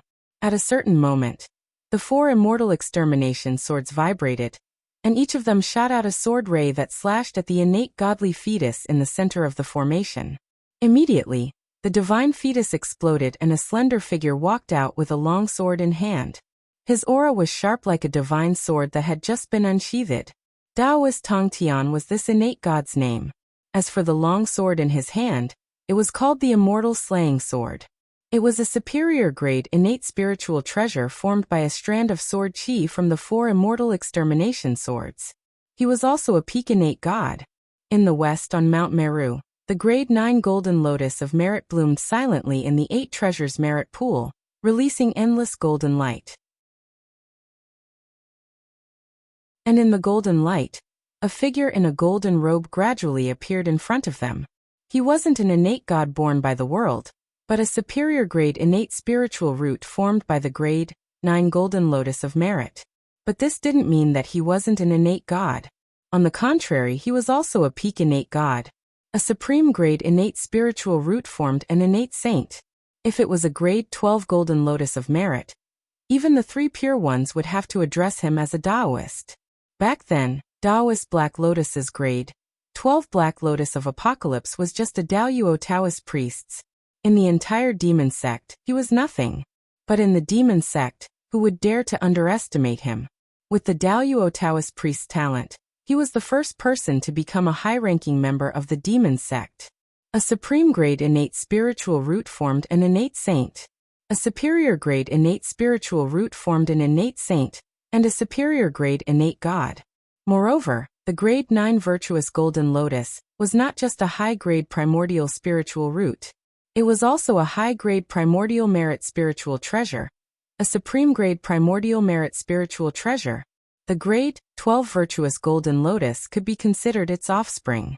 With such an identity, once it formed, it would naturally be a top-notch innate god. It was absolutely noble, even more noble than Jade Capital. This was because the grade 9 golden lotus of merit was a descendant of heaven creation. It was qualified to inherit heaven creation's providence. Pudu. Inexplicably, a voice suddenly reverberated in the void, resonating with the world. Pudu was the name of the person formed by the grade 9 golden lotus of merit. It was given by the heavenly Tao. What a disappointment. He wasn't called Golden Lotus, but Pudu. Pudu meant to wield dharmic powers to liberate all living beings. It was a very meaningful name. And it also confirmed his origin. Golden Lotus of Merit. Rumble. As Pudu was born, all kinds of strange phenomena appeared in the world. The commotion was second only to the birth of Taoist Buzhou. That's right, Pudu wasn't a top-notch innate god, but a natural-born saint. As a mere grade 9 golden lotus of merit, Pudu naturally wasn't qualified to become a natural-born saint. But did anyone still remember? In order to allow Pudu to be born in advance, the two saints of the West didn't hesitate to use their saint essences to nurture him. After absorbing the saint essences of two saints in succession, even a pig would change, let alone a grade 9 golden lotus of merit. Naturally, he also underwent an unbelievable transformation, transforming from an innate god to a natural-born saint. Moreover, the grade 9 golden lotus of merit under Pudu's feet also gradually changed. A 10th petal suddenly appeared on the body of the grade 9 virtuous golden lotus, and it went from grade 9 to grade 10. This also caused its grade to rise from a superior grade innate spiritual treasure to a supreme grade innate spiritual treasure. The 10th petal was born after absorbing the saint essences. The birth of a supreme grade innate spiritual treasure was also the treatment of a natural-born saint. Pudu was undoubtedly a natural-born saint, and he would also become the key to the prosperity of the West. In the eyes of the heavenly Tao, the treatment of a natural-born god from the chaotic green lotus was probably second only to that of the orthodox Pangu. Even Yu Jing, who was born with the immortal Tao's providence, couldn't be compared to Pudu. Only Taoist Buzhou could firmly suppress him. Of course Yuan, who had already fallen, could also do so. Similarly, Pudu's birth exposed the West, which had long faded from everyone's sight, to the present Aparagodania state. At this moment, countless people looked at Aparagodania state. Their eyes flickered constantly, and no one knew what they were thinking. In the North Continent, in front of Eastern Emperor Tai, 9 small suns gradually merged into one, forming a huge sun. Then the sun began to shrink, and a 3-legged golden crow was born from it. This was the first golden crow of the Three Realms era. Its name was Juyang, and it was also a top-notch natural-born god. It was accompanied by a superior grade innate spiritual treasure, the 9 Yang banner. At the same time, in the 6 paths of reincarnation, in the shaman Tao, Panga's heart emerged, and a Khanate grand shaman named Song was born. His aptitude wasn't inferior to any top-notch natural-born god, but he didn't have a natural-born spiritual treasure. Apart from the 12 ancestral shamans, even Ho-I, Xing-Tian, and the others didn't have a natural-born spiritual treasure. They didn't need one either. Their bodies were their most powerful weapons. The surface was lively, but the underground wasn't peaceful either. In the Nether Realm, in front of the Fengdu Ghost Emperor, the Khanate godly fetus that he valued so much finally split open, and a top-notch natural-born god named Tongyu was born. Tongyu was born with the imperial seal. At the moment of his birth, 9 streams of Khanate ghost chi took the shape of a dragon and circled behind him. This was a Khanate ghost emperor, who would lead the ghost Tao to prosperity. The divine seal he carried was called Tongyu seal, and it was also a rare superior grade natural-born spiritual treasure. Both the Nether Realm and the human realm had natural-born gods, but strangely, no natural-born life forms were born in the celestial realm, which was the center of power in the 3 realms. Where did the origin that surged to the celestial realm go? Answer: it was used to repair the celestial realm. Don't forget that although the celestial realm had 36 layers, it was still in a broken state.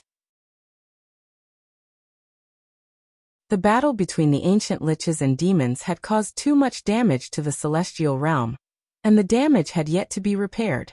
When the origin of the chaos demon god surged, the leaders of the celestial realm had a discussion. They felt that it was enough for the 3 realms to have the human realm, and the nether realm to nurture life forms. There was no need for them to meddle in the celestial realm. Therefore, they unanimously decided to use the origin of the chaos demon god to repair the celestial realm, and there was no need to create any life forms. Did the celestial realm need life forms? No need. The celestial realm's special status meant that it would never lack life forms. In any case, some life forms would ascend to the celestial realm in the future. The scene returned to the central divine province. Under the world tree, one of the 9 human geniuses had successfully defied the Khanate and cultivated the body of a natural-born god.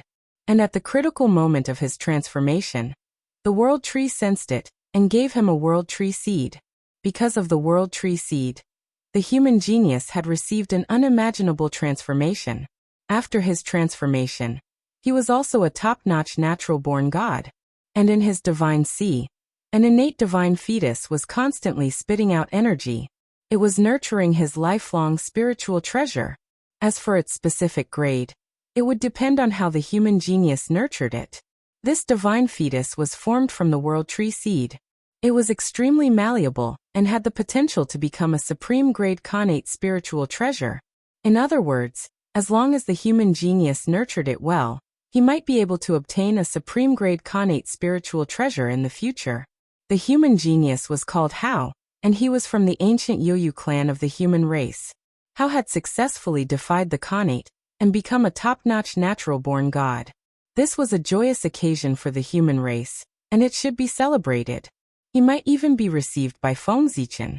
But at this moment, Feng Zichen clearly didn't have the time to care about him.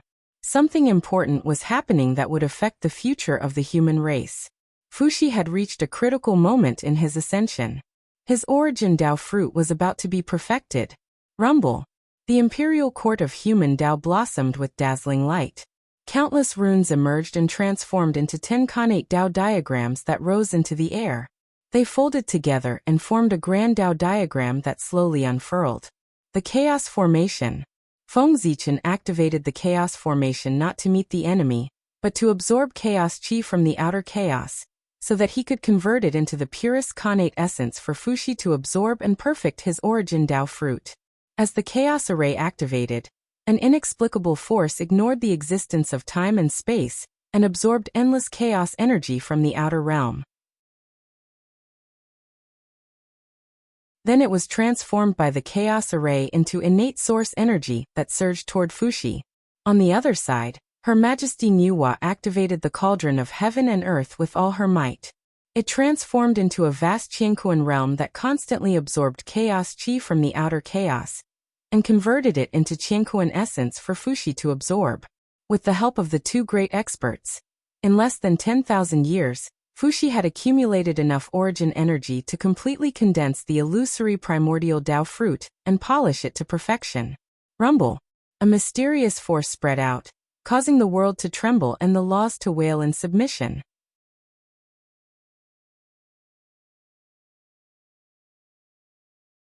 Chapter 831. Buzz Buzz Buzz. 8 types of connate essence qi appeared between heaven and earth. Heaven, earth, wind, thunder, earth, fire, mountain, and lake. They intertwined with each other and gradually formed a huge connate 8 trigrams suspended in the sky.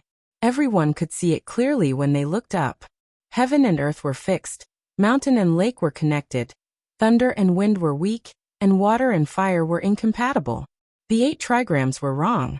Those who counted would go smoothly, and those who knew would go against it. The 8 trigrams appeared between heaven and earth. Such a phenomenon meant that Fuxi had perfected his origin Dao fruit and truly achieved Dao.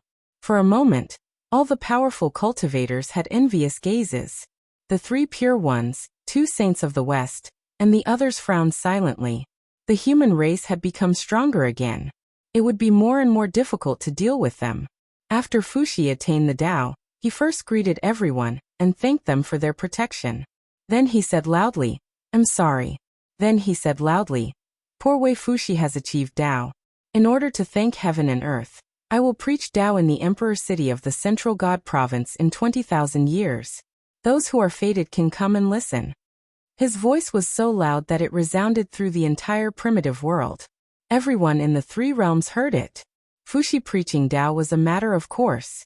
At that time, the primitive world would transform and the 3 realms would be reborn. Countless connate life forms would be born. These people had incomplete inheritances and needed someone to show them the way forward. Luiz and Fuxi had achieved Dao at this time. They should preach Dao to all living beings and open the door for them. In fact, it was not only them. The other saints and origin Dao masters also needed to preach Dao. This was the heavenly mandate, and also the heavenly Dao's return gift to everyone. Preaching Dao, regardless of whether it was good or bad, would bring merit. At this time, Feng Zichen noticed that while Fuxi was speaking, endless runes were flowing behind him. They turned into a great Dao torrent about 3,000 miles long that spanned between heaven and earth.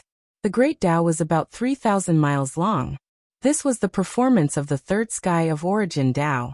At the same time, it also meant that Fuxi had the cultivation of the third sky of origin Tao. This was interesting. Reaching the third firmament of primordial chaos, as soon as he attained the Tao, was a treatment only saints had. A saint's attainment of the Tao was supported by the power of the heavenly Tao. Therefore, as soon as he attained the Tao, he would have the cultivation of the third heaven of chaotic essence. However, ordinary people did not receive such treatment when they attained the Tao. Therefore, when they attained the Tao, they should start from the lowest first heaven of primordial chaos. Thus the problem arose. Throughout the history of the primordial world, Daoyuo Jingxian had broken through to the primordial chaos. People like Donghuang Tai, Dijun, and Dijiang were far away. People like Feng Zichen, Great Emperor Ziwei, and Fuxi were close. None of them were at the first firmament of primordial chaos after their breakthroughs. Most of them were at the third firmament of primordial chaos. Thinking of this, Feng Zichen suddenly had a bold guess. In fact, breaking through to become a primordial chaos Daoyuo Jingxian wasn't as difficult as one would imagine. However, the heavenly Tao had set some restrictions on this, which made it extremely difficult to break through to the primordial chaos Daoyuo Jingxian.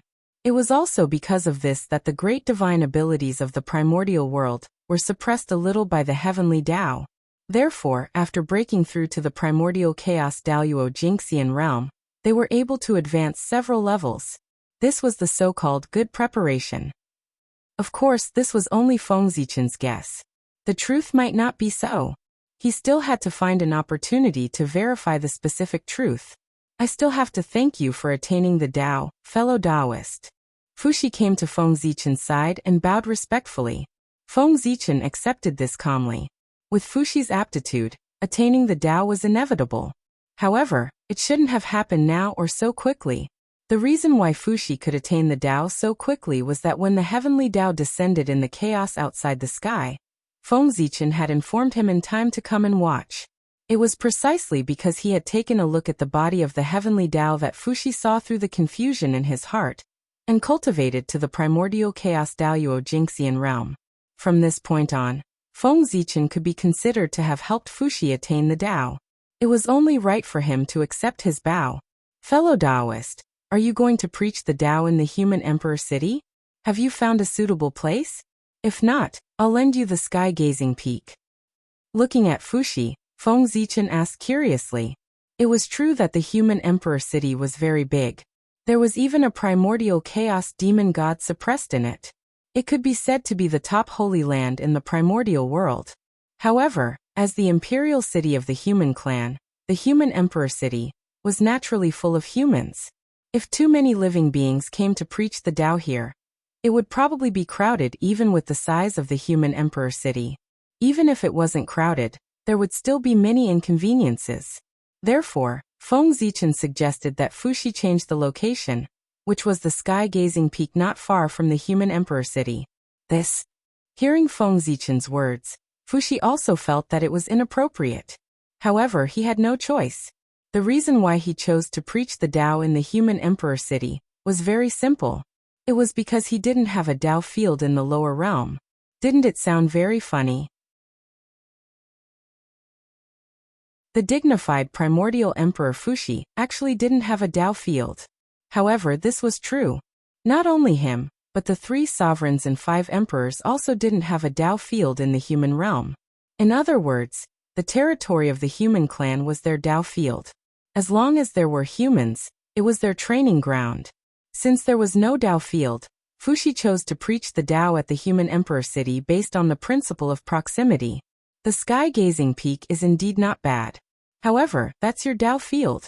If you lend it to the poor way, what will happen when it's your turn to preach the Tao? Fuxi was tempted by Feng Zichen's suggestion, but he also had his concerns. The sky-gazing peak was Feng Zichen's Tao field. It wasn't easy for him to use it. What was the sky-gazing peak? It was the Ziwei mountain in Zichen's grotto heaven in the past. It was also Mount Buzhou in the mini-desolate realm. When the mini-desolate realm fused with the desolate land fragment, this mountain also fused with the desolate land. It also gained a lot of fortune, and became the ancestral bloodline of the central divine prefecture. In other words, This mountain was the number one divine mountain in the central divine prefecture. In the mini-desolate realm, it wasn't a problem to call this mountain Mount Buzhou. However, in the desolate land, it was a little inappropriate to call it this name. Therefore, Feng Zichen thought about it and renamed it Sky-Gazing Peak. It was derived from the fact that one could see the sky by raising their heads. The Sky-Gazing Peak, the number one mountain in the central divine prefecture, was extraordinary. Hey, fellow Taoist Fuxi, you don't have to worry. If I preach, there are many places to choose. You can preach on the Gaochen planet, in the imperial court of human Tao, and under the world tree. Knowing Fuxi's concerns, Feng Zichen said casually, I, Feng Zichen, have countless properties in the desolate land. I'm not afraid of not finding a place to preach. Then we'll do as you say. Since Feng Zichen said so, Fuxi didn't hesitate and agreed directly. As for changing the location of the preaching from the Emperor City to the Sky-Gazing Peak, it seemed like a child's play, but it wasn't a big problem. How could the location of the preaching be changed? Of course not. However, the Emperor City was built at the foot of the Sky-Gazing Peak. It wasn't a problem to say that the two were the same place. After bidding farewell to Feng Zichen and chatting with Nuwa for a while, Fuxi left and went to the Sky-Gazing Peak.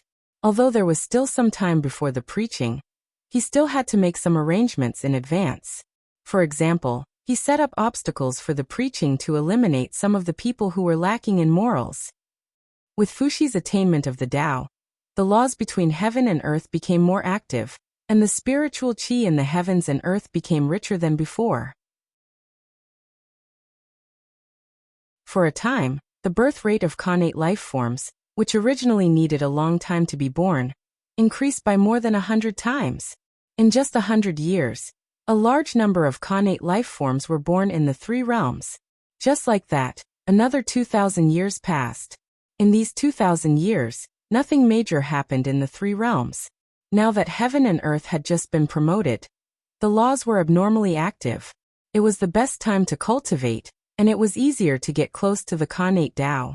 Everyone was busy cultivating, so how could they have time to come out and cause trouble? Because of this, the three realms had been unusually calm recently, and it looked like a peaceful world. The 8,000 years of the three realms Yuan calendar. It was less than 2,000 years since the heavenly tribulation saint, the great emperor of the South Pole, preached the Tao in the divine firmament palace. Therefore, the life forms that were farther away from the divine firmament nine heavens had already begun their journey. The three realms was very big. Although it was not as big as the primeval age, it was definitely bigger than the primeval age. Even the Daoyuo Taoist priests would have to fly around the three realms for at least 8,000 years if he wanted to fly around by himself without using his spatial divine ability. Under such circumstances, the distance between the mortal realm and the heavenly realm would not be small. It was estimated that even a golden immortal cultivator might not be able to reach the heavenly realm from the mortal realm if he flew at full speed for 1,000 years. And this was only the distance between the heavenly realm and the mortal realm. One had to know that the world tree was constantly growing. As it grew, the distance between the heavenly realm and the mortal realm would definitely increase, until the life forms below the Tai Jingxian would not be able to reach the heavenly realm. This was a digression. It would take many tens of thousands of years for this to happen. The life forms that went from the mortal realm to the divine firmament nine heavens to listen to the Tao were of all realms. There were Tai Jingxian, golden immortals, mystic immortals, and even celestial immortals. However, although many people went, there were only a few who were truly qualified to enter the divine firmament palace. When Tao ancestor Hongjun preached in the divine firmament palace, there were only 3,000 people who were fated to attend. Therefore, the number of people who were fated to attend Lei Zhe's Tao preaching would not exceed this number. 3,000 was the limit. Lei Zhe had set up 3 obstacles at the border between the heavenly realm and the mortal realm. Only the Tai Jingxian and the best among the golden immortals could pass through them. Those ordinary golden immortals and life forms below the golden immortal realm could not even enter the heavenly realm, let alone the divine firmament palace. This Tao preaching was destined to have nothing to do with them from the beginning. However, there was no need to worry. Even if they could not reach the heavenly realm, they would not encounter any danger. After all, they came to listen to the Tao. Lei would not let them die halfway through because of an accident. There was no need to pay special attention to these life forms. Lei only needed to give an order. Before and after his Tao preaching, killing was prohibited in the 3 realms. Then no one in the 3 realms would dare to kill or provoke the Saint Lei, because he was not only a saint, but also a saint who controlled the heavenly tribulations. Everyone knew that saints were terrifying. However, they had not seen them with their own eyes, so they did not have a concrete understanding of them. However, the heavenly tribulations were different. The fear of them was rooted in the depths of their souls. Therefore no one dared to disobey Lei's order. In the eyes of the people, Lei was the most terrifying saint. At the same time, he was also the most hated saint in the 3 realms. The 3 calamities, 9 tribulations, and 12 tribulations had cut off countless immortal paths. Who would not hate Lei? Unfortunately, it was useless. Not only would their hatred of Lei not affect him, it would even become one of his sources of power, making him even stronger. In the blink of an eye, more than 1,000 years had passed. The 3 realms had officially entered the 9,500th year of the 3 realms Yuan calendar. The time of Lei's Tao preaching was set to be the 10,000th year of the 3 realms Yuan calendar. In other words, it was less than 500 years before Lei's Tao preaching. At this time, many people had arrived outside the divine firmament palace. There were about 1,000 of them. More than 99% of them were Tai Tao lords. Only a dozen or so of them were golden immortals. There were basically no new living beings in the Tai Jinxian. However, among the few golden immortals, more than half were connate life forms born in the 3 realms. Come to think of it, this was normal. The 3 realms era had only begun for less than 10,000 years. In such a short time, the newborns could cultivate to the golden immortal realm. Their potential was already top-notch. As for Tai Tao lords, apart from those who were born with the cultivation of Tai Tao lords, most of them were Tao lords. As for the rest, even the top-notch connate godfiends were probably only at the perfected golden immortal realm. They were still a bit away from becoming Tao lords of Tai. As for the newborns, the heavenly Tao had told them about Lei's Tao preaching. Not long after they were born, Lei's voice naturally reverberated in their ears. These living beings were limited by the heavenly Tao's inheritance. Although they didn't know exactly how strong Lei was, they could tell that he was far stronger than them. Therefore, when they heard about Lei's preaching, they were tempted and came here after a lot of effort. First, they had to pass through the astral winds, then the lightning and fire. Then they had to withstand the impact of the meteors. They thought that was the end, but they didn't expect there to be a lightning field beyond the 9th firmament. Although this lightning field only targeted those with heavy karma, who wouldn't feel their scalp tingle when the heavenly tribulation lightning gathered densely together. In order to listen to Lei's Tao preaching, these living beings outside the divine firmament palace had suffered greatly. However, their experience was nothing compared to the 3,000 guests of the Purple Firmament Palace back then. In order to listen to the Tao Lord's Tao preaching, they had risked their lives. What Luai's left behind was nothing compared to the chaos beyond the heavens. Outside the Divine Firmament Palace, the 9 heavenly lords of the 9th firmament stood in a row in front of the main entrance. Although they didn't say anything, they stared coldly at the crowd. A faint Tao might spread from their bodies, bringing great pressure to the people who came to listen to the preaching. The atmosphere suddenly became oppressive.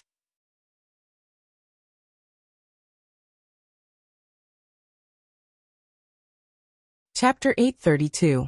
The 9 divine lords of the 9 heavens did this for no other reason than to scare the crowd. Once there were too many people, it was easy to cause trouble. The 9 divine lords of the 9 heavens were very lazy and didn't want to waste their time. Therefore, he pretended to be unapproachable in order to scare the crowd and make them behave themselves. The effect was indeed good. Seeing the 9 divine lords of the 9 heavens' expression, the crowd didn't dare to move at all for fear of angering them. They just stayed outside the divine firmament palace and waited quietly. They weren't just afraid. The 9 divine lords of the 9 heavens didn't hide their cultivation at all. The The magnificent aura that belonged only to the Daluo Taoist priests spread out from their bodies and pressed down on the crowd's hearts like a huge rock, bringing them great pressure. Facing the 9 divine lords of the 9 heavens, the crowd felt as if they were facing the great Tao directly, as if they were the incarnation of the great Tao. Thinking of this, even the ignorant crowd knew that the 9 people in front of them were probably the legendary Daluo Taoist priests. Thinking of this, the crowd felt even more respect for the 9 divine lords of the 9 heavens. They didn't even dare to show a trace of dissatisfaction. The Daluo Taoist priests were standing outside the door. They were a group of Tai Dao lords. What was there to complain about? The crowd waited for another 400 years. It was less than 100 years before Leisha, the heavenly tribulation saint, would teach the great Tao. At this time, there were more than 2,000 cultivators gathered outside the divine firmament palace. Most of them were ancient creatures, and the newborn creatures barely made up 10%. 10,000 years was still a short time. Not many creatures could be born. Even if many creatures were born, it would be difficult for them to cultivate to the golden immortal or Tai Jingxian realm in such a short time. However, this wasn't all bad. At least the newborn creatures who could come to the divine firmament palace at this time all proved their excellence. They were born less than 10,000 years ago, but they already had the cultivation of top golden immortal or Tai Jingxian realm. If they were innate god fiends, it would be fine. But if they were innate creatures, their aptitude could be said to be quite extraordinary. Even now, the gates of divine firmament's palace still showed no signs of opening. It was unknown what they were waiting for. Although the crowd was puzzled, they didn't dare to ask. They just waited silently. In his heart, he thought, perhaps the divine firmament palace's doors will only open when the time is right. Just as everyone was thinking about this, the 9 brothers of the 9 firmament monarchs suddenly moved. They turned around and opened the door. After opening the door, Jiao Tianjun didn't let them in. He just stood outside the door respectfully with a faint smile on his face. No one knew what he was doing. Although everyone was puzzled, no one was tactful enough to ask.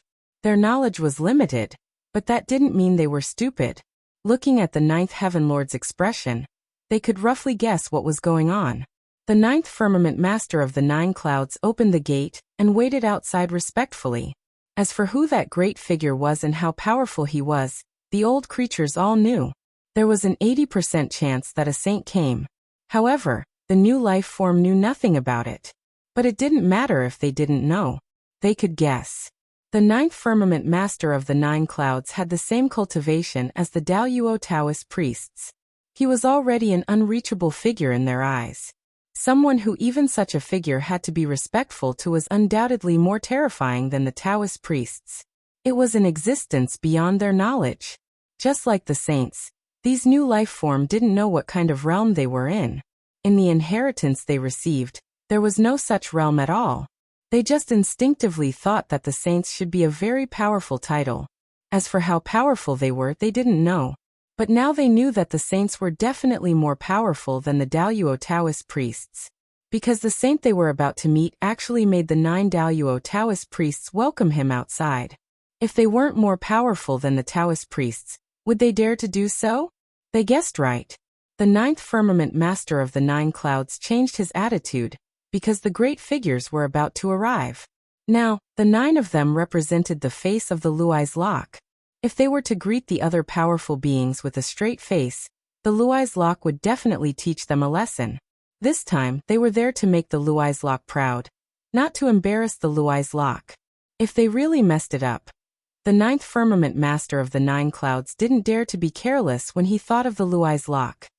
He took out the etiquette he had practiced for many years, and got ready to welcome the great figures from the Eldritch land. The saints were the rulers of the world, so they were naturally the last to arrive. Therefore, the great figures from the Eldritch land were the first to arrive. The Luai's lock becoming a saint was a big event in the Eldritch land. As long as they didn't hate the Luai's lock, they would come to watch the ceremony and congratulate the Luai's lock becoming a saint. There were many great figures in the Eldritch land. The 9th firmament master of the 9 clouds was an otaku who didn't go out all year round, so he didn't know most of them. Well, in fact, Even the Luai's Lock didn't know all the great figures from the Eldritch land, let alone them. After all, some of the great figures were really otaku, even more otaku than the ninth firmament master of the nine clouds. Some of them even stayed in seclusion for an eternity. They really didn't show up unless something big happened in the world. Some of the great figures didn't even want to show up when the world was destroyed. Those great figures were like that. Except for their peers, the powerful figures who were born later had never heard of their names, let alone know them. They couldn't even greet them when they met. Therefore, when the first group of great figures arrived at the Shenshao Palace, the ninth firmament master of the nine clouds raised his head. Good heavens, the nine brothers didn't know any of them. However, it didn't matter if they didn't know their names, because it wasn't a problem for the ninth firmament master of the nine clouds. As long as they didn't know the great figures, they all called them seniors and invited them into the Shenshao Palace respectfully, so that their masters could chat with them. It's not that the author can't think of names, it's just that there are too many people. As for whether their masters knew them or not, it had nothing to do with the ninth firmament master of the nine clouds. They were only responsible for welcoming the guests and didn't care about anything else. When the great figures arrived and saw the 9 Daoyuo Taoist priests standing in a row outside the door, they couldn't help but feel shocked. They felt that this new saint had hidden his strength too well. He had secretly taught 9 disciples at the level of Taoist priests. This was enough to make the Luai's Lock one of the top 3 on the Eldritch Land's master-teacher ranking. The ninth firmament master of the nine clouds didn't know the great figures, so the people who came to listen to the sermon naturally didn't know them either. However, they had their own methods. When they saw the auras of the newcomers, which were as deep as the sea and as vast as the great Tao, they did not hesitate to call them Tao Lords. Those above the Daoyuo Holy Man, and even those below the saints, were all Holy Lords. There was nothing wrong with calling them that. After a few groups of people came and went, finally a few people that the ninth firmament master of the nine clouds knew came. The ninth firmament master of the nine clouds had heard of great figures like Zhen Yuanzi, the Queen Mother of the West, Patriarch Nether River, and Patriarch Kuanping, who often appeared in the Untainted Land. Not only the ninth firmament master of the nine clouds, but also many of the creatures who came to listen to the sermon had heard of their legends. Seeing Zhen Yuanzi, the Queen Mother of the West, and the others come, the ninth firmament master of the nine clouds finally changed the way he addressed them. He called them great immortals, supreme gods, Taoist mothers, or demon masters. In short, they were all well-mannered. After a few more years, most of the great adepts had arrived, and it was finally time for the finale contestants to take the stage. The first one to come was the Heavenly Emperor, who was the closest to this place.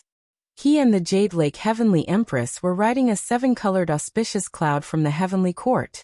After the two of them arrived, before the ninth firmament master of the nine clouds could speak, the people who came to listen to the sermon took the lead and bowed. Greetings, Your Majesty and the Empress.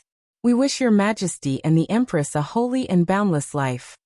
The old creatures all bowed. Although the new creatures did not know who they were, they also bowed.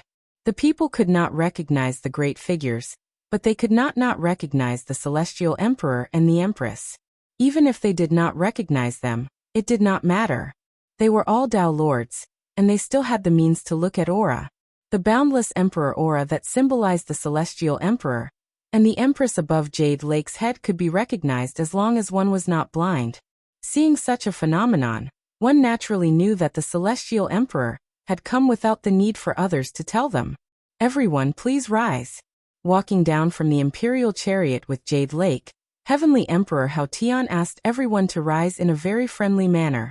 As Heavenly Emperor Hao Tian's realm became closer to that of primordial chaos Daoyuo Jingxian, his aura became more and more transcendent over the years. His majesty gradually faded, and he had a feeling that everything was not entangled in his heart. Thank you, Your Majesty. Hearing this, everyone stood up. At this moment, 8 more people came down from the Imperial Chariot. They were Yaoji and the 7 fairies. Good Lord, Hao Yan even brought his family with him this time. Greetings, Your Majesty. Greetings, Your Majesty. Greetings, Princess Royal and the 7 princesses. Nine Heavens Lord stepped forward and respectfully bowed to Heavenly Emperor Hao Tian and Jade Lake. Then he nodded slightly as a greeting to the 7 fairies of Yaoji.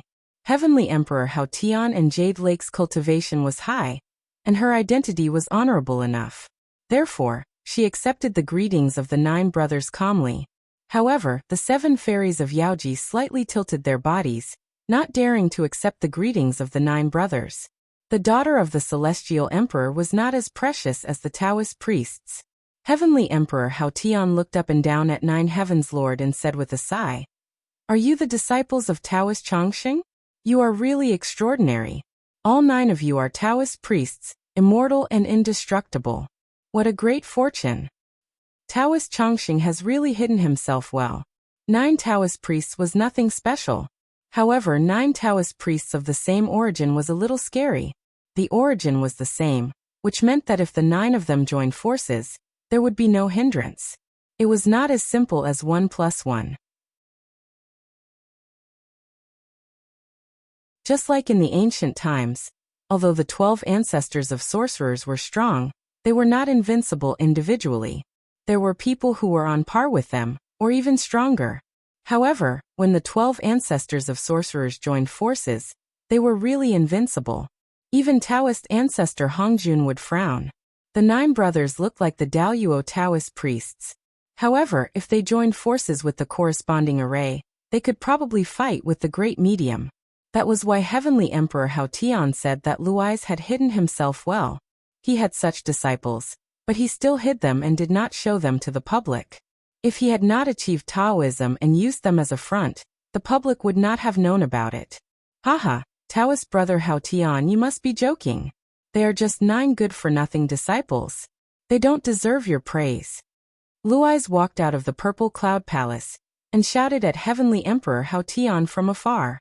Hearing that, Heavenly Emperor Hao Tian and Yao Qi were speechless. If such disciples were not good enough, what kind of disciples were good enough? Did they have to be the top great medium? Looking at Lei Zai's expression, although he said that he was a good-for-nothing, he could not hide the smug look on his face. This made Hao Tian and Yao Qi speechless. He was showing off his disciples, right? Okay. Please come in, Taoist friends. Luais did not care about their expressions, and went forward to invite them into the Divine Cloud Palace. With Heavenly Emperor Hao Tian and Yao Qi's status, if Luais did not come out to welcome them, it would be impolite. Therefore, he walked out of the Divine Cloud Palace to welcome them. However, Heavenly Emperor Hao Tian rejected Luais' good intentions and said, Taoist Ziwei and Taoist Gaochen are not here yet. Poor Wei will wait for them here and go in with them. Hearing that, Luais did not insist. He just stood with him and waited together. The ones who were coming next were all saints, and Luais had to welcome them personally. He did not plan to run around, so he just waited here. After Heavenly Emperor Hao Tian, Saint Taiqing came leisurely on the green ox. The green ox was formed by a wisp of connate clear qi. It was a primitive mutant. Saint Taiqing liked it very much and took it as his mount. Following the Grand Pure One, the green ox could be considered to have obtained quite a lot of benefits and cultivated to the zenith heaven golden immortal realm. Yes, it was Daoyuo Jingxian, not Daoyuo Taoist priests. If it was really Daoyuo Taoist priests, he would not be a mount, not even a saint. How could the incarnation of the great Tao be a slave? This was blasphemy against the great Tao, and the blasphemer was destined to not have a good ending. Saints could force Daoyuo Taoist priests to do things for them, but they could not force Daoyuo Taoist priests to be slaves. That was it. Seeing Saint Taiqing coming, Luais hurried to welcome him with Thunder Lord of 9 Heavens. The 7 fairies and Yaoji also followed behind them. Heavenly Emperor Hao Tian and Heavenly Emperor Hao Tian did not move. Heavenly Emperor Hao Tian and Empress Hao Tian were the Heavenly Emperor and Empress. They were more powerful than the saints in name. Only the saints would welcome them. How could they welcome the saints? If the saints were not satisfied, they could take the case to the heavenly Tao. Even the saints could not win. Greetings, Taoist brother Taiqing. After greeting the Taiqing saint, Luais glanced at the 9 sky monarchs and said, You guys, come and greet the Taiqing saint. Greetings, Saint Taiqing. The 9 brothers were helpless. For the sake of their master, they had to pretend to be obedient children and bowed to Saint Taiching. At this moment, Luis pretended to be helpless and said, "These are all inferior disciples. They are not good enough. Brother, please excuse us."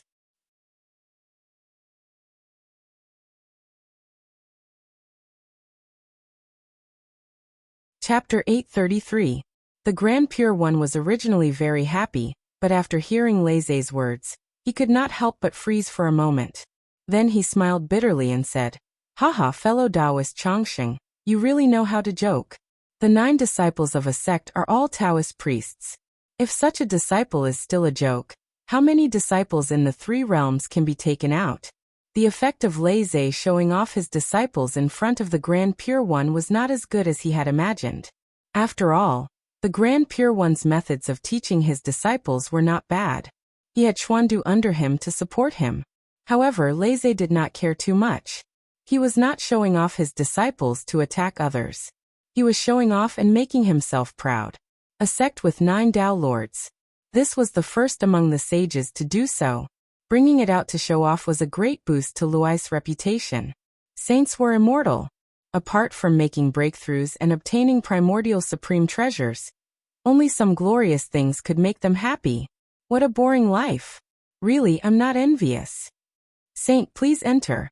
Leizé cupped his hands at the Grand Pure One and wanted to invite him into the hall. However, the Grand Pure One refused with a smile.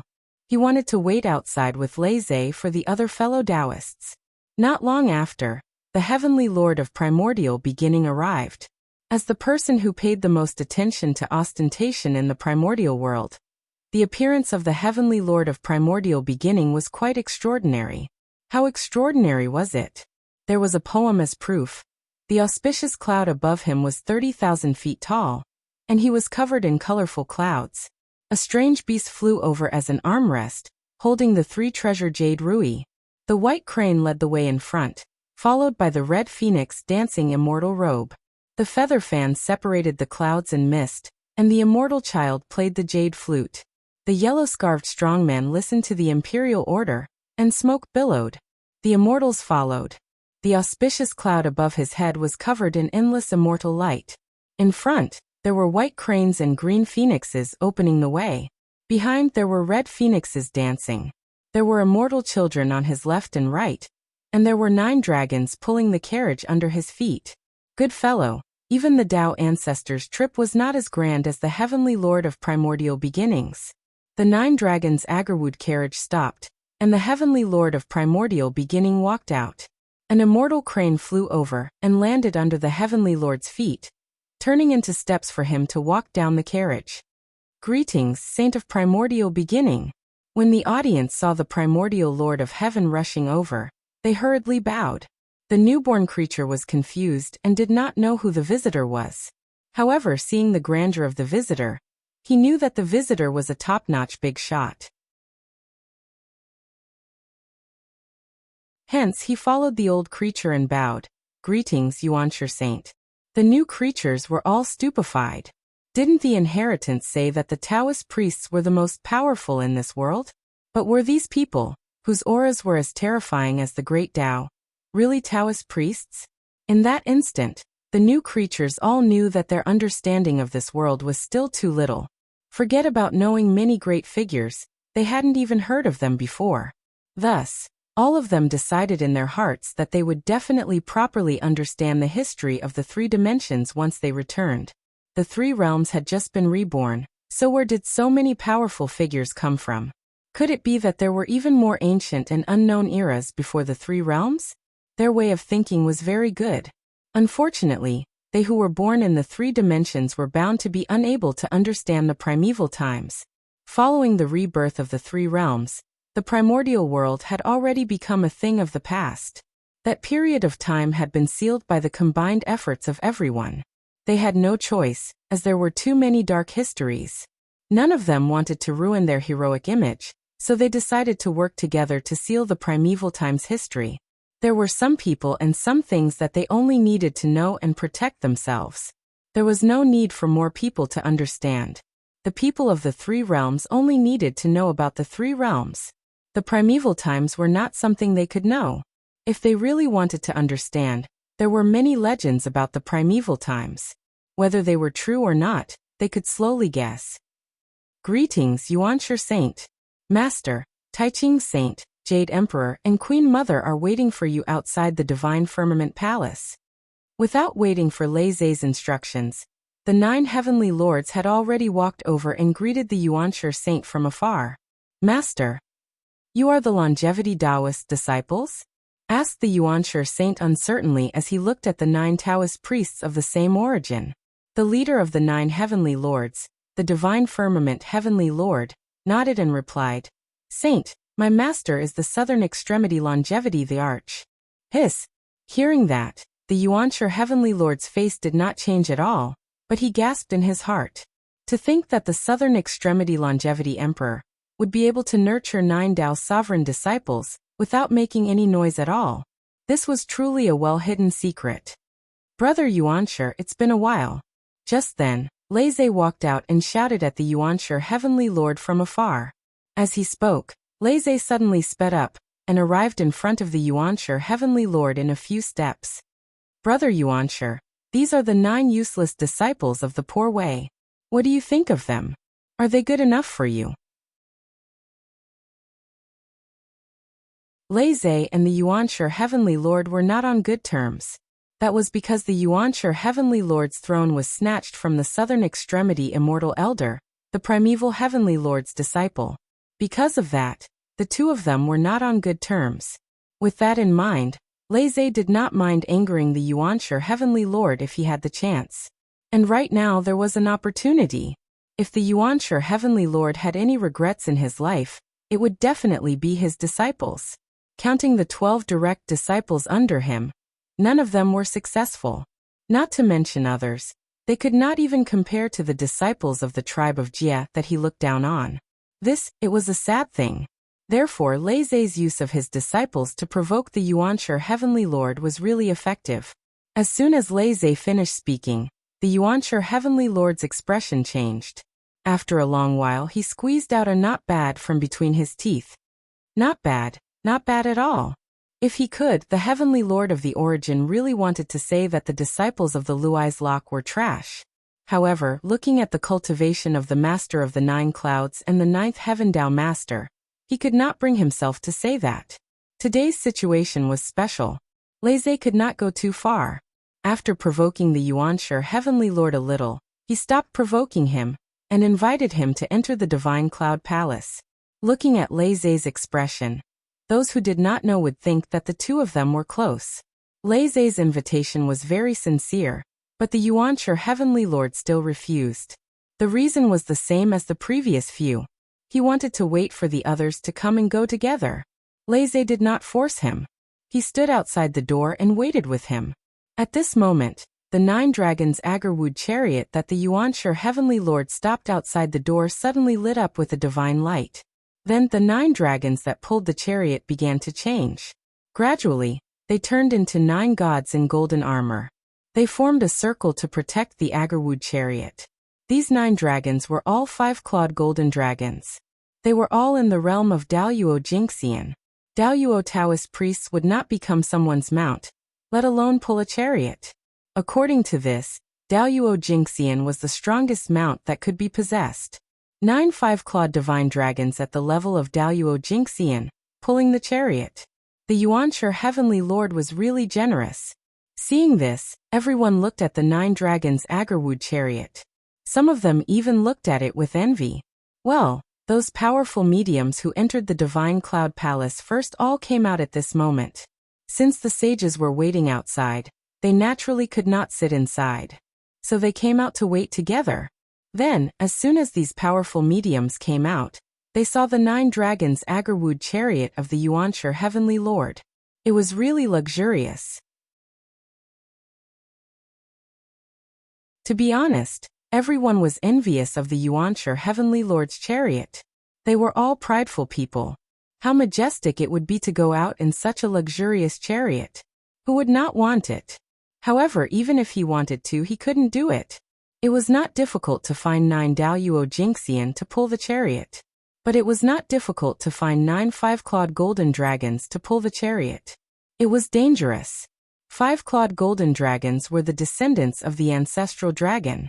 Only the Yuanshi Heavenly Lord, as a sage, dared to let them pull the chariot. If it were anyone else, they would be killed by the ancestral dragon in minutes. The ancestral dragon was a sacred beast. Its strength was comparable to that of a sage.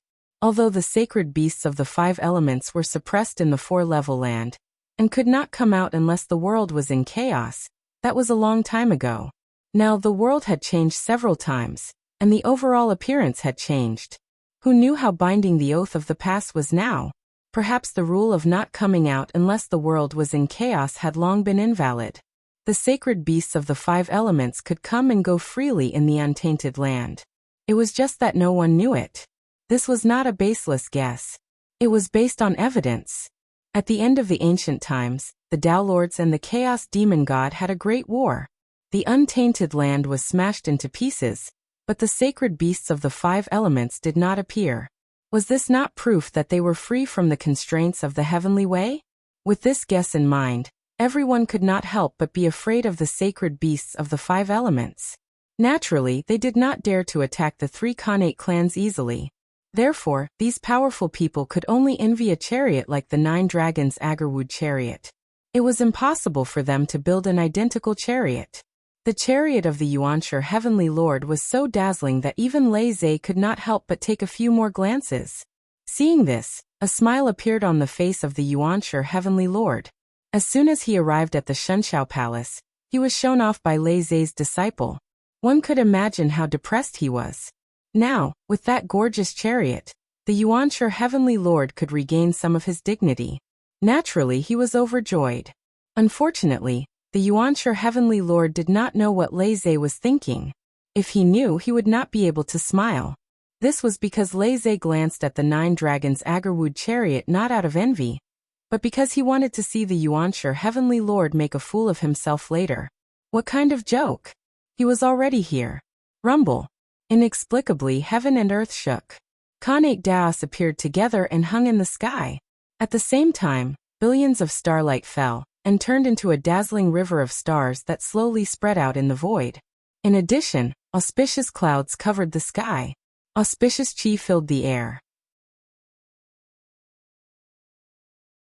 The heavenly way purple chi that represented the heavenly way appeared out of nowhere and spread out in the void. It seemed to cover the sky and the sun, creating a myriad of phenomena. Khanate Daos opened the way, billions of starlight paved the way, and the heavenly way purple chi fell. Seeing this phenomenon, everyone knew that Great Emperor Ziwei had arrived. Only he could bear such a phenomenon. Before Great Emperor Ziwei appeared, everyone, including the sages, took the initiative to welcome him. What was ostentatious? This was it. Before the person arrived, the phenomenon had already arrived. The sages even greeted him with cupped fists. In the untainted land, other than the ancestral lord, only Great Emperor Ziwei was qualified to do so. Great Emperor Ziwei was the most virtuous in the untainted land. Even the heavenly way had to coax him and did not dare to offend him. Who's here? What a grand display. It's even grander than the sages. Could it be a sage too? Some newborn creatures were puzzled and asked curiously. Beside him, an old creature could not help but glance at him after hearing his words. He reminded him, "Don't talk too much. Great Emperor Ziwei is here. You must be more respectful later. You should know that disrespecting him will damage your luck at best. At worst, you will be punished by the heavens." Seeing that this person did not seem to be joking, the newborn creature, including those around him who did not know Great Emperor Ziwei, was shocked. They did not dare to say anything more. They all bowed their heads respectfully and did not say a word. How powerful was Great Emperor Ziwei? Just being disrespectful to him would cause them to be punished by the heavens. This kind of treatment was unheard of. Even a sage could not do this. For a moment, everyone could not help but be curious about Great Emperor Ziwei. What kind of person was he to have such great ability? To have tens of thousands of Daos open the way for him, and have sages wait for him with cupped fists. While everyone was thinking, endless light suddenly rose from the end of the galaxy. It was extremely bright, like the sun. Amidst the dazzling light, an imperial chariot pulled by 9 dragons slowly appeared before everyone's eyes. 9 dragons pulling a chariot? Seeing this scene, everyone subconsciously looked at Lord of Heaven's 9 dragons' Agarwood chariot. Then everyone realized the difference between the 2 chariots. There was an obvious difference. First of all, Lord of Heaven's 9 dragons' Agarwood chariot was only an acquired supreme treasure. But Great Emperor Ziwei's imperial chariot, if everyone was not mistaken, should be a top innate spiritual treasure. No one knew where Great Emperor Ziwei found it. Secondly, the 9 dragons pulling the chariot for Great Emperor Ziwei were much more powerful than the 9 dragons pulling the chariot for Lord of Heaven. Was the one who was stronger than Daluo Jingxi and the Daluo Taoist priests? No, he was stronger than the Daluo Taoist priests. The patterns on the 9 dragons seemed to be naturally formed. They exuded the aura of the way. Endless mysteries intertwined, and the powerful force that emanated from their bodies was as vast as the Great Path.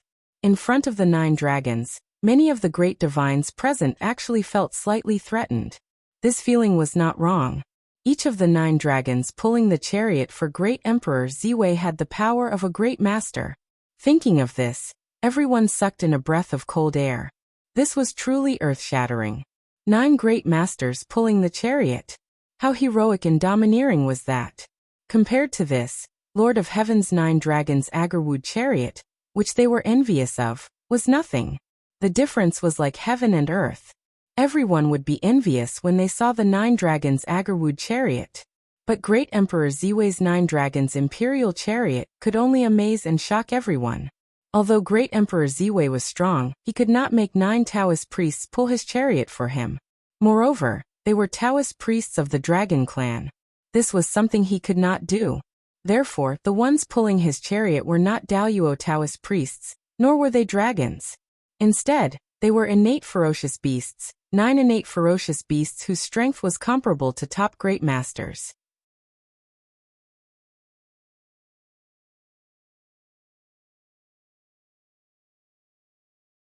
Chapter 834.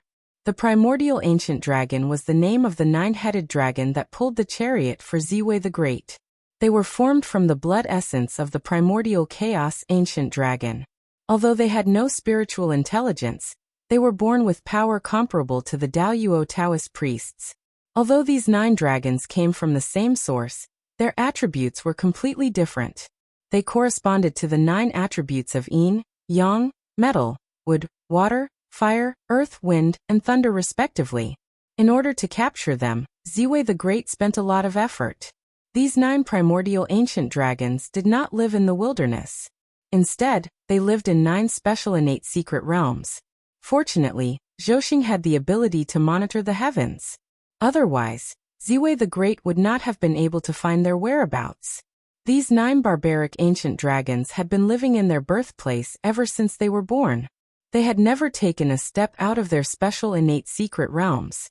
Every day, they would eat and sleep after they were full, and eat after they were well rested. They were very carefree. However, in the end, their bloodline was powerful, and they did not cultivate much. Naturally, they had the power that was on par with the great divine masters. Unfortunately, they were targeted by Ziwei the Great, who should have continued to live leisurely. Their peaceful lives were disrupted because of this. Although the power comparable to a great medium was not weak, it was nothing in front of Ziwei the Great. They were easily suppressed by him. With a raise of his hand, Ziwei the Great suppressed 9 primordial ancient dragons with strength comparable to a great medium, and took them as mounts to pull the chariot. Ziwei the Great did not even let go of the innate secret realm that nurtured the 9 dragons. He moved it to the boundless starry sky. Where did Ziwei the Great's supreme-grade innate spiritual treasure, the imperial chariot, come from? Wasn't it refined by fusing the innate spiritual treasures nurtured by the 9 innate secret realms? 9 primordial ancient dragons pulling the chariot. That was luxurious enough, wasn't it? However, this was not the most luxurious part. Although the 9 dragons had different attributes, they came from the same source. In other words, when the 9 dragons joined forces and merged into one, They could transform into a primordial chaos ancient dragon to fight the enemy. It was truly ferocious. Everyone obviously thought of this as well. They could not help but sigh in their hearts. Ziwei the Great's generosity was truly outrageous. Greetings, fellow Taoists. After Great Emperor Ziwei arrived, he first scanned everyone's faces before returning the greeting. After greeting everyone, Great Emperor Ziwei glanced at the 9 dragons Agarwood chariot of the Yuanshi Tianzuan with a faint smile. Although he didn't say anything, his attitude was enough to make the Yuanshi Tianzuan's face darken. To be honest, the reason why Great Emperor Ziwei used 9 dragons to pull his chariot was to imitate Lord Yuanshi. It was just that this imitation was too good, much better than the real one, and far better than the real one. After Great Emperor Ziwei arrived, he had just stepped out of the imperial chariot when thousands of spirits suddenly appeared in the distance. Another imperial chariot was slowly approaching. The saint emperors of the human race had arrived. Everyone went forward and saw the human race's Saint Emperor Feng Zichen, Her Highness Nuwa, and Heavenly Emperor Fuxi in a carriage heading towards Divine Firmament Palace. When a human emperor traveled, the atmosphere was even more extraordinary. In front of them were thousands of spirits clearing the way, and above their heads were the canopies of the 5 emperors. Behind them were the 2 sovereigns and 5 emperors of the human race, and many other great mediums. When everyone's power was combined, it created a boundless atmosphere that shook the heavens and the earth. After Feng Zichen, it was Dong Huangtai. This former number 1 master of the primitive world, even without his past glory, was still quite extraordinary. He came alone. There were no strange phenomena around him, but in the eyes of all living beings, he seemed to be the center of the world, and everything in the world revolved around him. Finally, it was the 2 saints of the West. These 2 saints knew that they were poor and couldn't compare to the people of the East. They didn't want to compete with the people of the East, so they came in a very low-key manner. Goddess Hutu rarely left the underworld. Even a big event like Luai's becoming a saint wasn't enough to alarm her. However, she was still one of the 4 Imperials. For this reason, although Goddess Hutu didn't come in person, she still sent her incarnation, the Hutu Emperor, to come and congratulate him. In this way, all the saints and many primordial chaos experts were considered to have arrived. Luais didn't hesitate anymore. He led everyone into the Divine Firmament Palace and arranged their seats. Then, he asked the 9th Heaven Lord to call in the people who came to listen to the sermon. And this day happened to be the 10,000th year of the primitive world. It was also the day of Luai's sermon. Everyone came in. There were exactly 3,000 people, no more, no less. 90% of them were creatures of the primitive world, and 10% were creatures of the 3 realms. Luais wasn't surprised. The 3 realms had only been born for 10,000 years, and there weren't many creatures born. It was already very good that so many people came. When he first became a saint, Luais was quite optimistic about the creatures of the 3 realms. He planned to find some outstanding people to nurture, so that they could help him take care of the 9th heaven. But he didn't expect that the plan couldn't keep up with the changes. The birth of the Buzhou divine race made Luai see another possibility. It wasn't a bad idea to let this race take care of the 9th heaven, and become the heavenly tribulation emissaries. Whether it was in terms of background or identity, they were quite suitable. Because of this, Luais, who had been optimistic about the creatures of the 3 realms, suddenly didn't care about them. Having the Buzhou divine race was enough for him. He didn't need to spend so much effort to find talents from the creatures of the 3 realms. It saved him a lot of trouble. Time flew by. In the blink of an eye, thousands of years had passed. Luai's sermon came to an end. The creatures who came were mixed with good and bad people. Luais didn't think much of them. Therefore, after the sermon, Luais didn't ask them to stay. He let them leave. The saints didn't leave. Instead, they stayed in the Divine Firmament Palace to discuss the Tao with Luais. Next, in a few thousand years, it would be Fuxi's turn to give a sermon. Everyone was going to go there. Because of this, they couldn't be bothered to go home again. They might as well wait for a while at Luai's place. After the sermon, they would go to the Emperor City to congratulate Fuxi. After all, He was a fellow Taoist in the past. He was also the first being in the three realms to achieve the Tao. The saints had to give him face. A few thousand years was just a blink of an eye in the saint's eyes. But in the eyes of some creatures, a few thousand years wasn't short.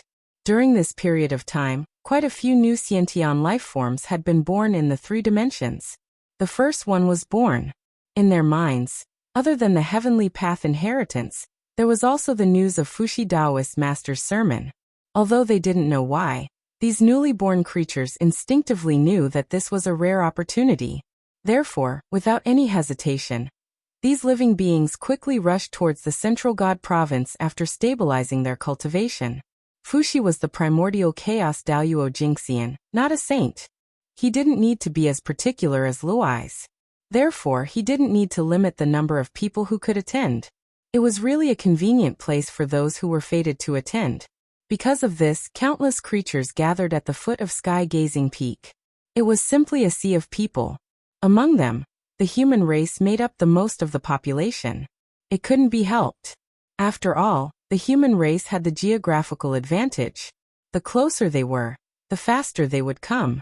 Of course, this was all part of Fuxi's plan. Otherwise, he wouldn't have set the location of his sermon at Emperor City. His sermon this time was mainly for the human race. As for the other creatures, they were really just incidental. Where was Emperor City? It was the center of the Central God Province, and also the center of the human race. Countless humans lived around it.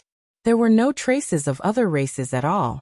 If Fuxi were to preach here, it would be good if 1 in 10,000 creatures who came to listen to his sermon were from another race. Under such circumstances, they could still come to listen to Fuxi's sermon.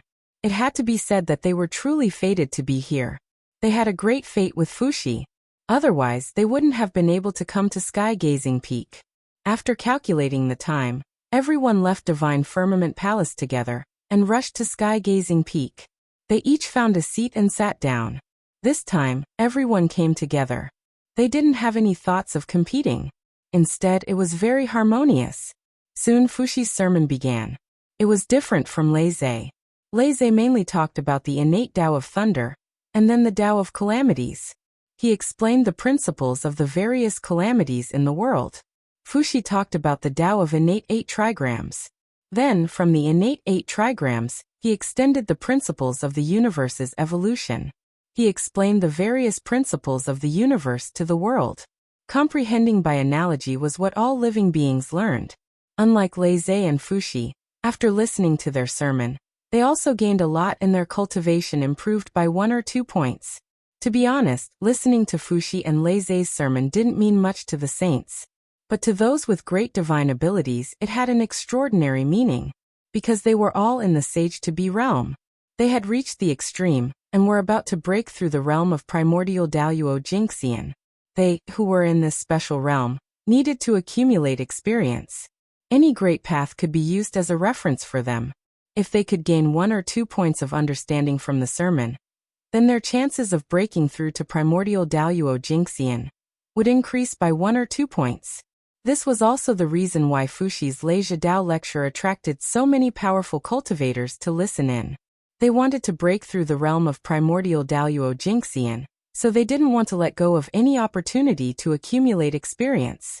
The great mediums in the untainted land were all proud and arrogant people. None of them intended to forcefully attain the primordial chaos Dao fruit. They all thought that as long as their foundation was strong enough, they would naturally be able to break through to the primordial chaos zenith heaven golden immortal. This way, primordial Daoyuo Jingxian would not only be strong enough, but also be able to break through several small realms. Should they break through to primordial Daoyuo Jingxian directly, and then slowly level up, or should they temporarily suppress their realms and gain more when breaking through to primordial chaos? In everyone's hearts, they were all very smart. Was there even a need to say how they would choose? They had waited for hundreds of millions of years. What was a few million years more? Fuxi's sermon was the same as Lei's. It lasted for 3,000 years. Fuxi was used to being alone, and didn't have any intention of taking in disciples. Therefore, after the sermon, he dismissed everyone. After that, the powerful beings bid farewell to Fuxi one after another. After listening to the sermons of 2 primordial chaos experts, they had also gained a lot. It was time to go back into seclusion for a period of time to organize their recent gains. However, these powerful beings had good thoughts, but they didn't have the time to go into seclusion. That was because not long after they returned to their cave abodes, the Grand Pure One's grand voice suddenly sounded between heaven and earth. Poor Wei Pangu perfected Tai Ching will preach the Tao on Mount Shouyang of the East Continent in 10,000 years. Anyone in the 3 realms who is fated can come and listen. Not long after the Grand Pure One finished speaking, the voice of the Heavenly Lord of Primordial Beginning sounded between heaven and earth. Poor Wei Pangu perfected Yuqing will preach the Tao on Mount Kunlun of the East Continent in 20,000 years. Anyone in the 3 realms who is fated can come and listen.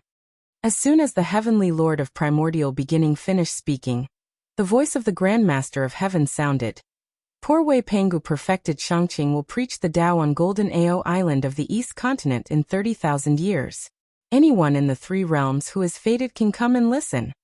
After the 3 pure ones, the voices of the 2 saints of the West also sounded. Poor Wei Daoist Jie Yin of the West will preach the Tao on Mount Meru of the Aparagodania continent in 40,000 years. Anyone in the 3 realms who is fated can come and listen. Poor Wei Daoist Juanti of the West will preach the Tao on Mount Meru of the Aparagodania continent in 50,000 years. Anyone in the 3 realms who is fated can come and listen. After the 5 saints, Goddess Niwa, who had never shown her face, actually spoke. Poor Wei Niwa perfected Niwa of the Palace of Empress Wa will preach the Tao in 60,000 years. Anyone in the 3 realms who is fated can come and listen to the Tao on Mount Feng of the Central Divine Region. That was not the end. Even Goddess Hutu spoke. Poor Wei Pangu perfected Hutu will preach the Tao in 70,000 years on account of the fact that it is not easy for the living beings of the 3 realms to cultivate. Anyone who is fated can come and listen to the Hutu shrine of the Nanjiang continent. The moment the 7 saints finished speaking, everyone was surprised. They did not understand why the 7 saints would preach the Tao at the same time. However, this was also a good thing. After listening to the 7 saints preach the Tao, their chances of breaking through to primordial chaos Daoyuo Jingxian would undoubtedly be much higher. However, these great beings did not know that the 7 saints preached the Tao not because they wanted to, but because it was a task given to them by the heavenly Tao. They wanted them to preach the Tao for the living beings of the 3 realms, and open up the wisdom of all living beings. This was different from Lei Zhe's preaching. Lei Zhe's preaching of the Tao was originally to take in disciples. Therefore, he limited the number of people to 3,000. However, the 7 saints preached the Tao to open up the wisdom of all living beings and preach the truth of the Tao. Therefore, they focused on the wide range and not on the quality. Like Fuxi, they could open up the door for anyone who was fated to come and listen. In 70,000 years, 7 saints preached the Tao. On average, 1 saint preached the Tao every 10,000 years. When the living beings of the 3 realms heard this news, they were so happy that they almost went crazy. What kind of era was this that 7 saints preached the Tao at the same time?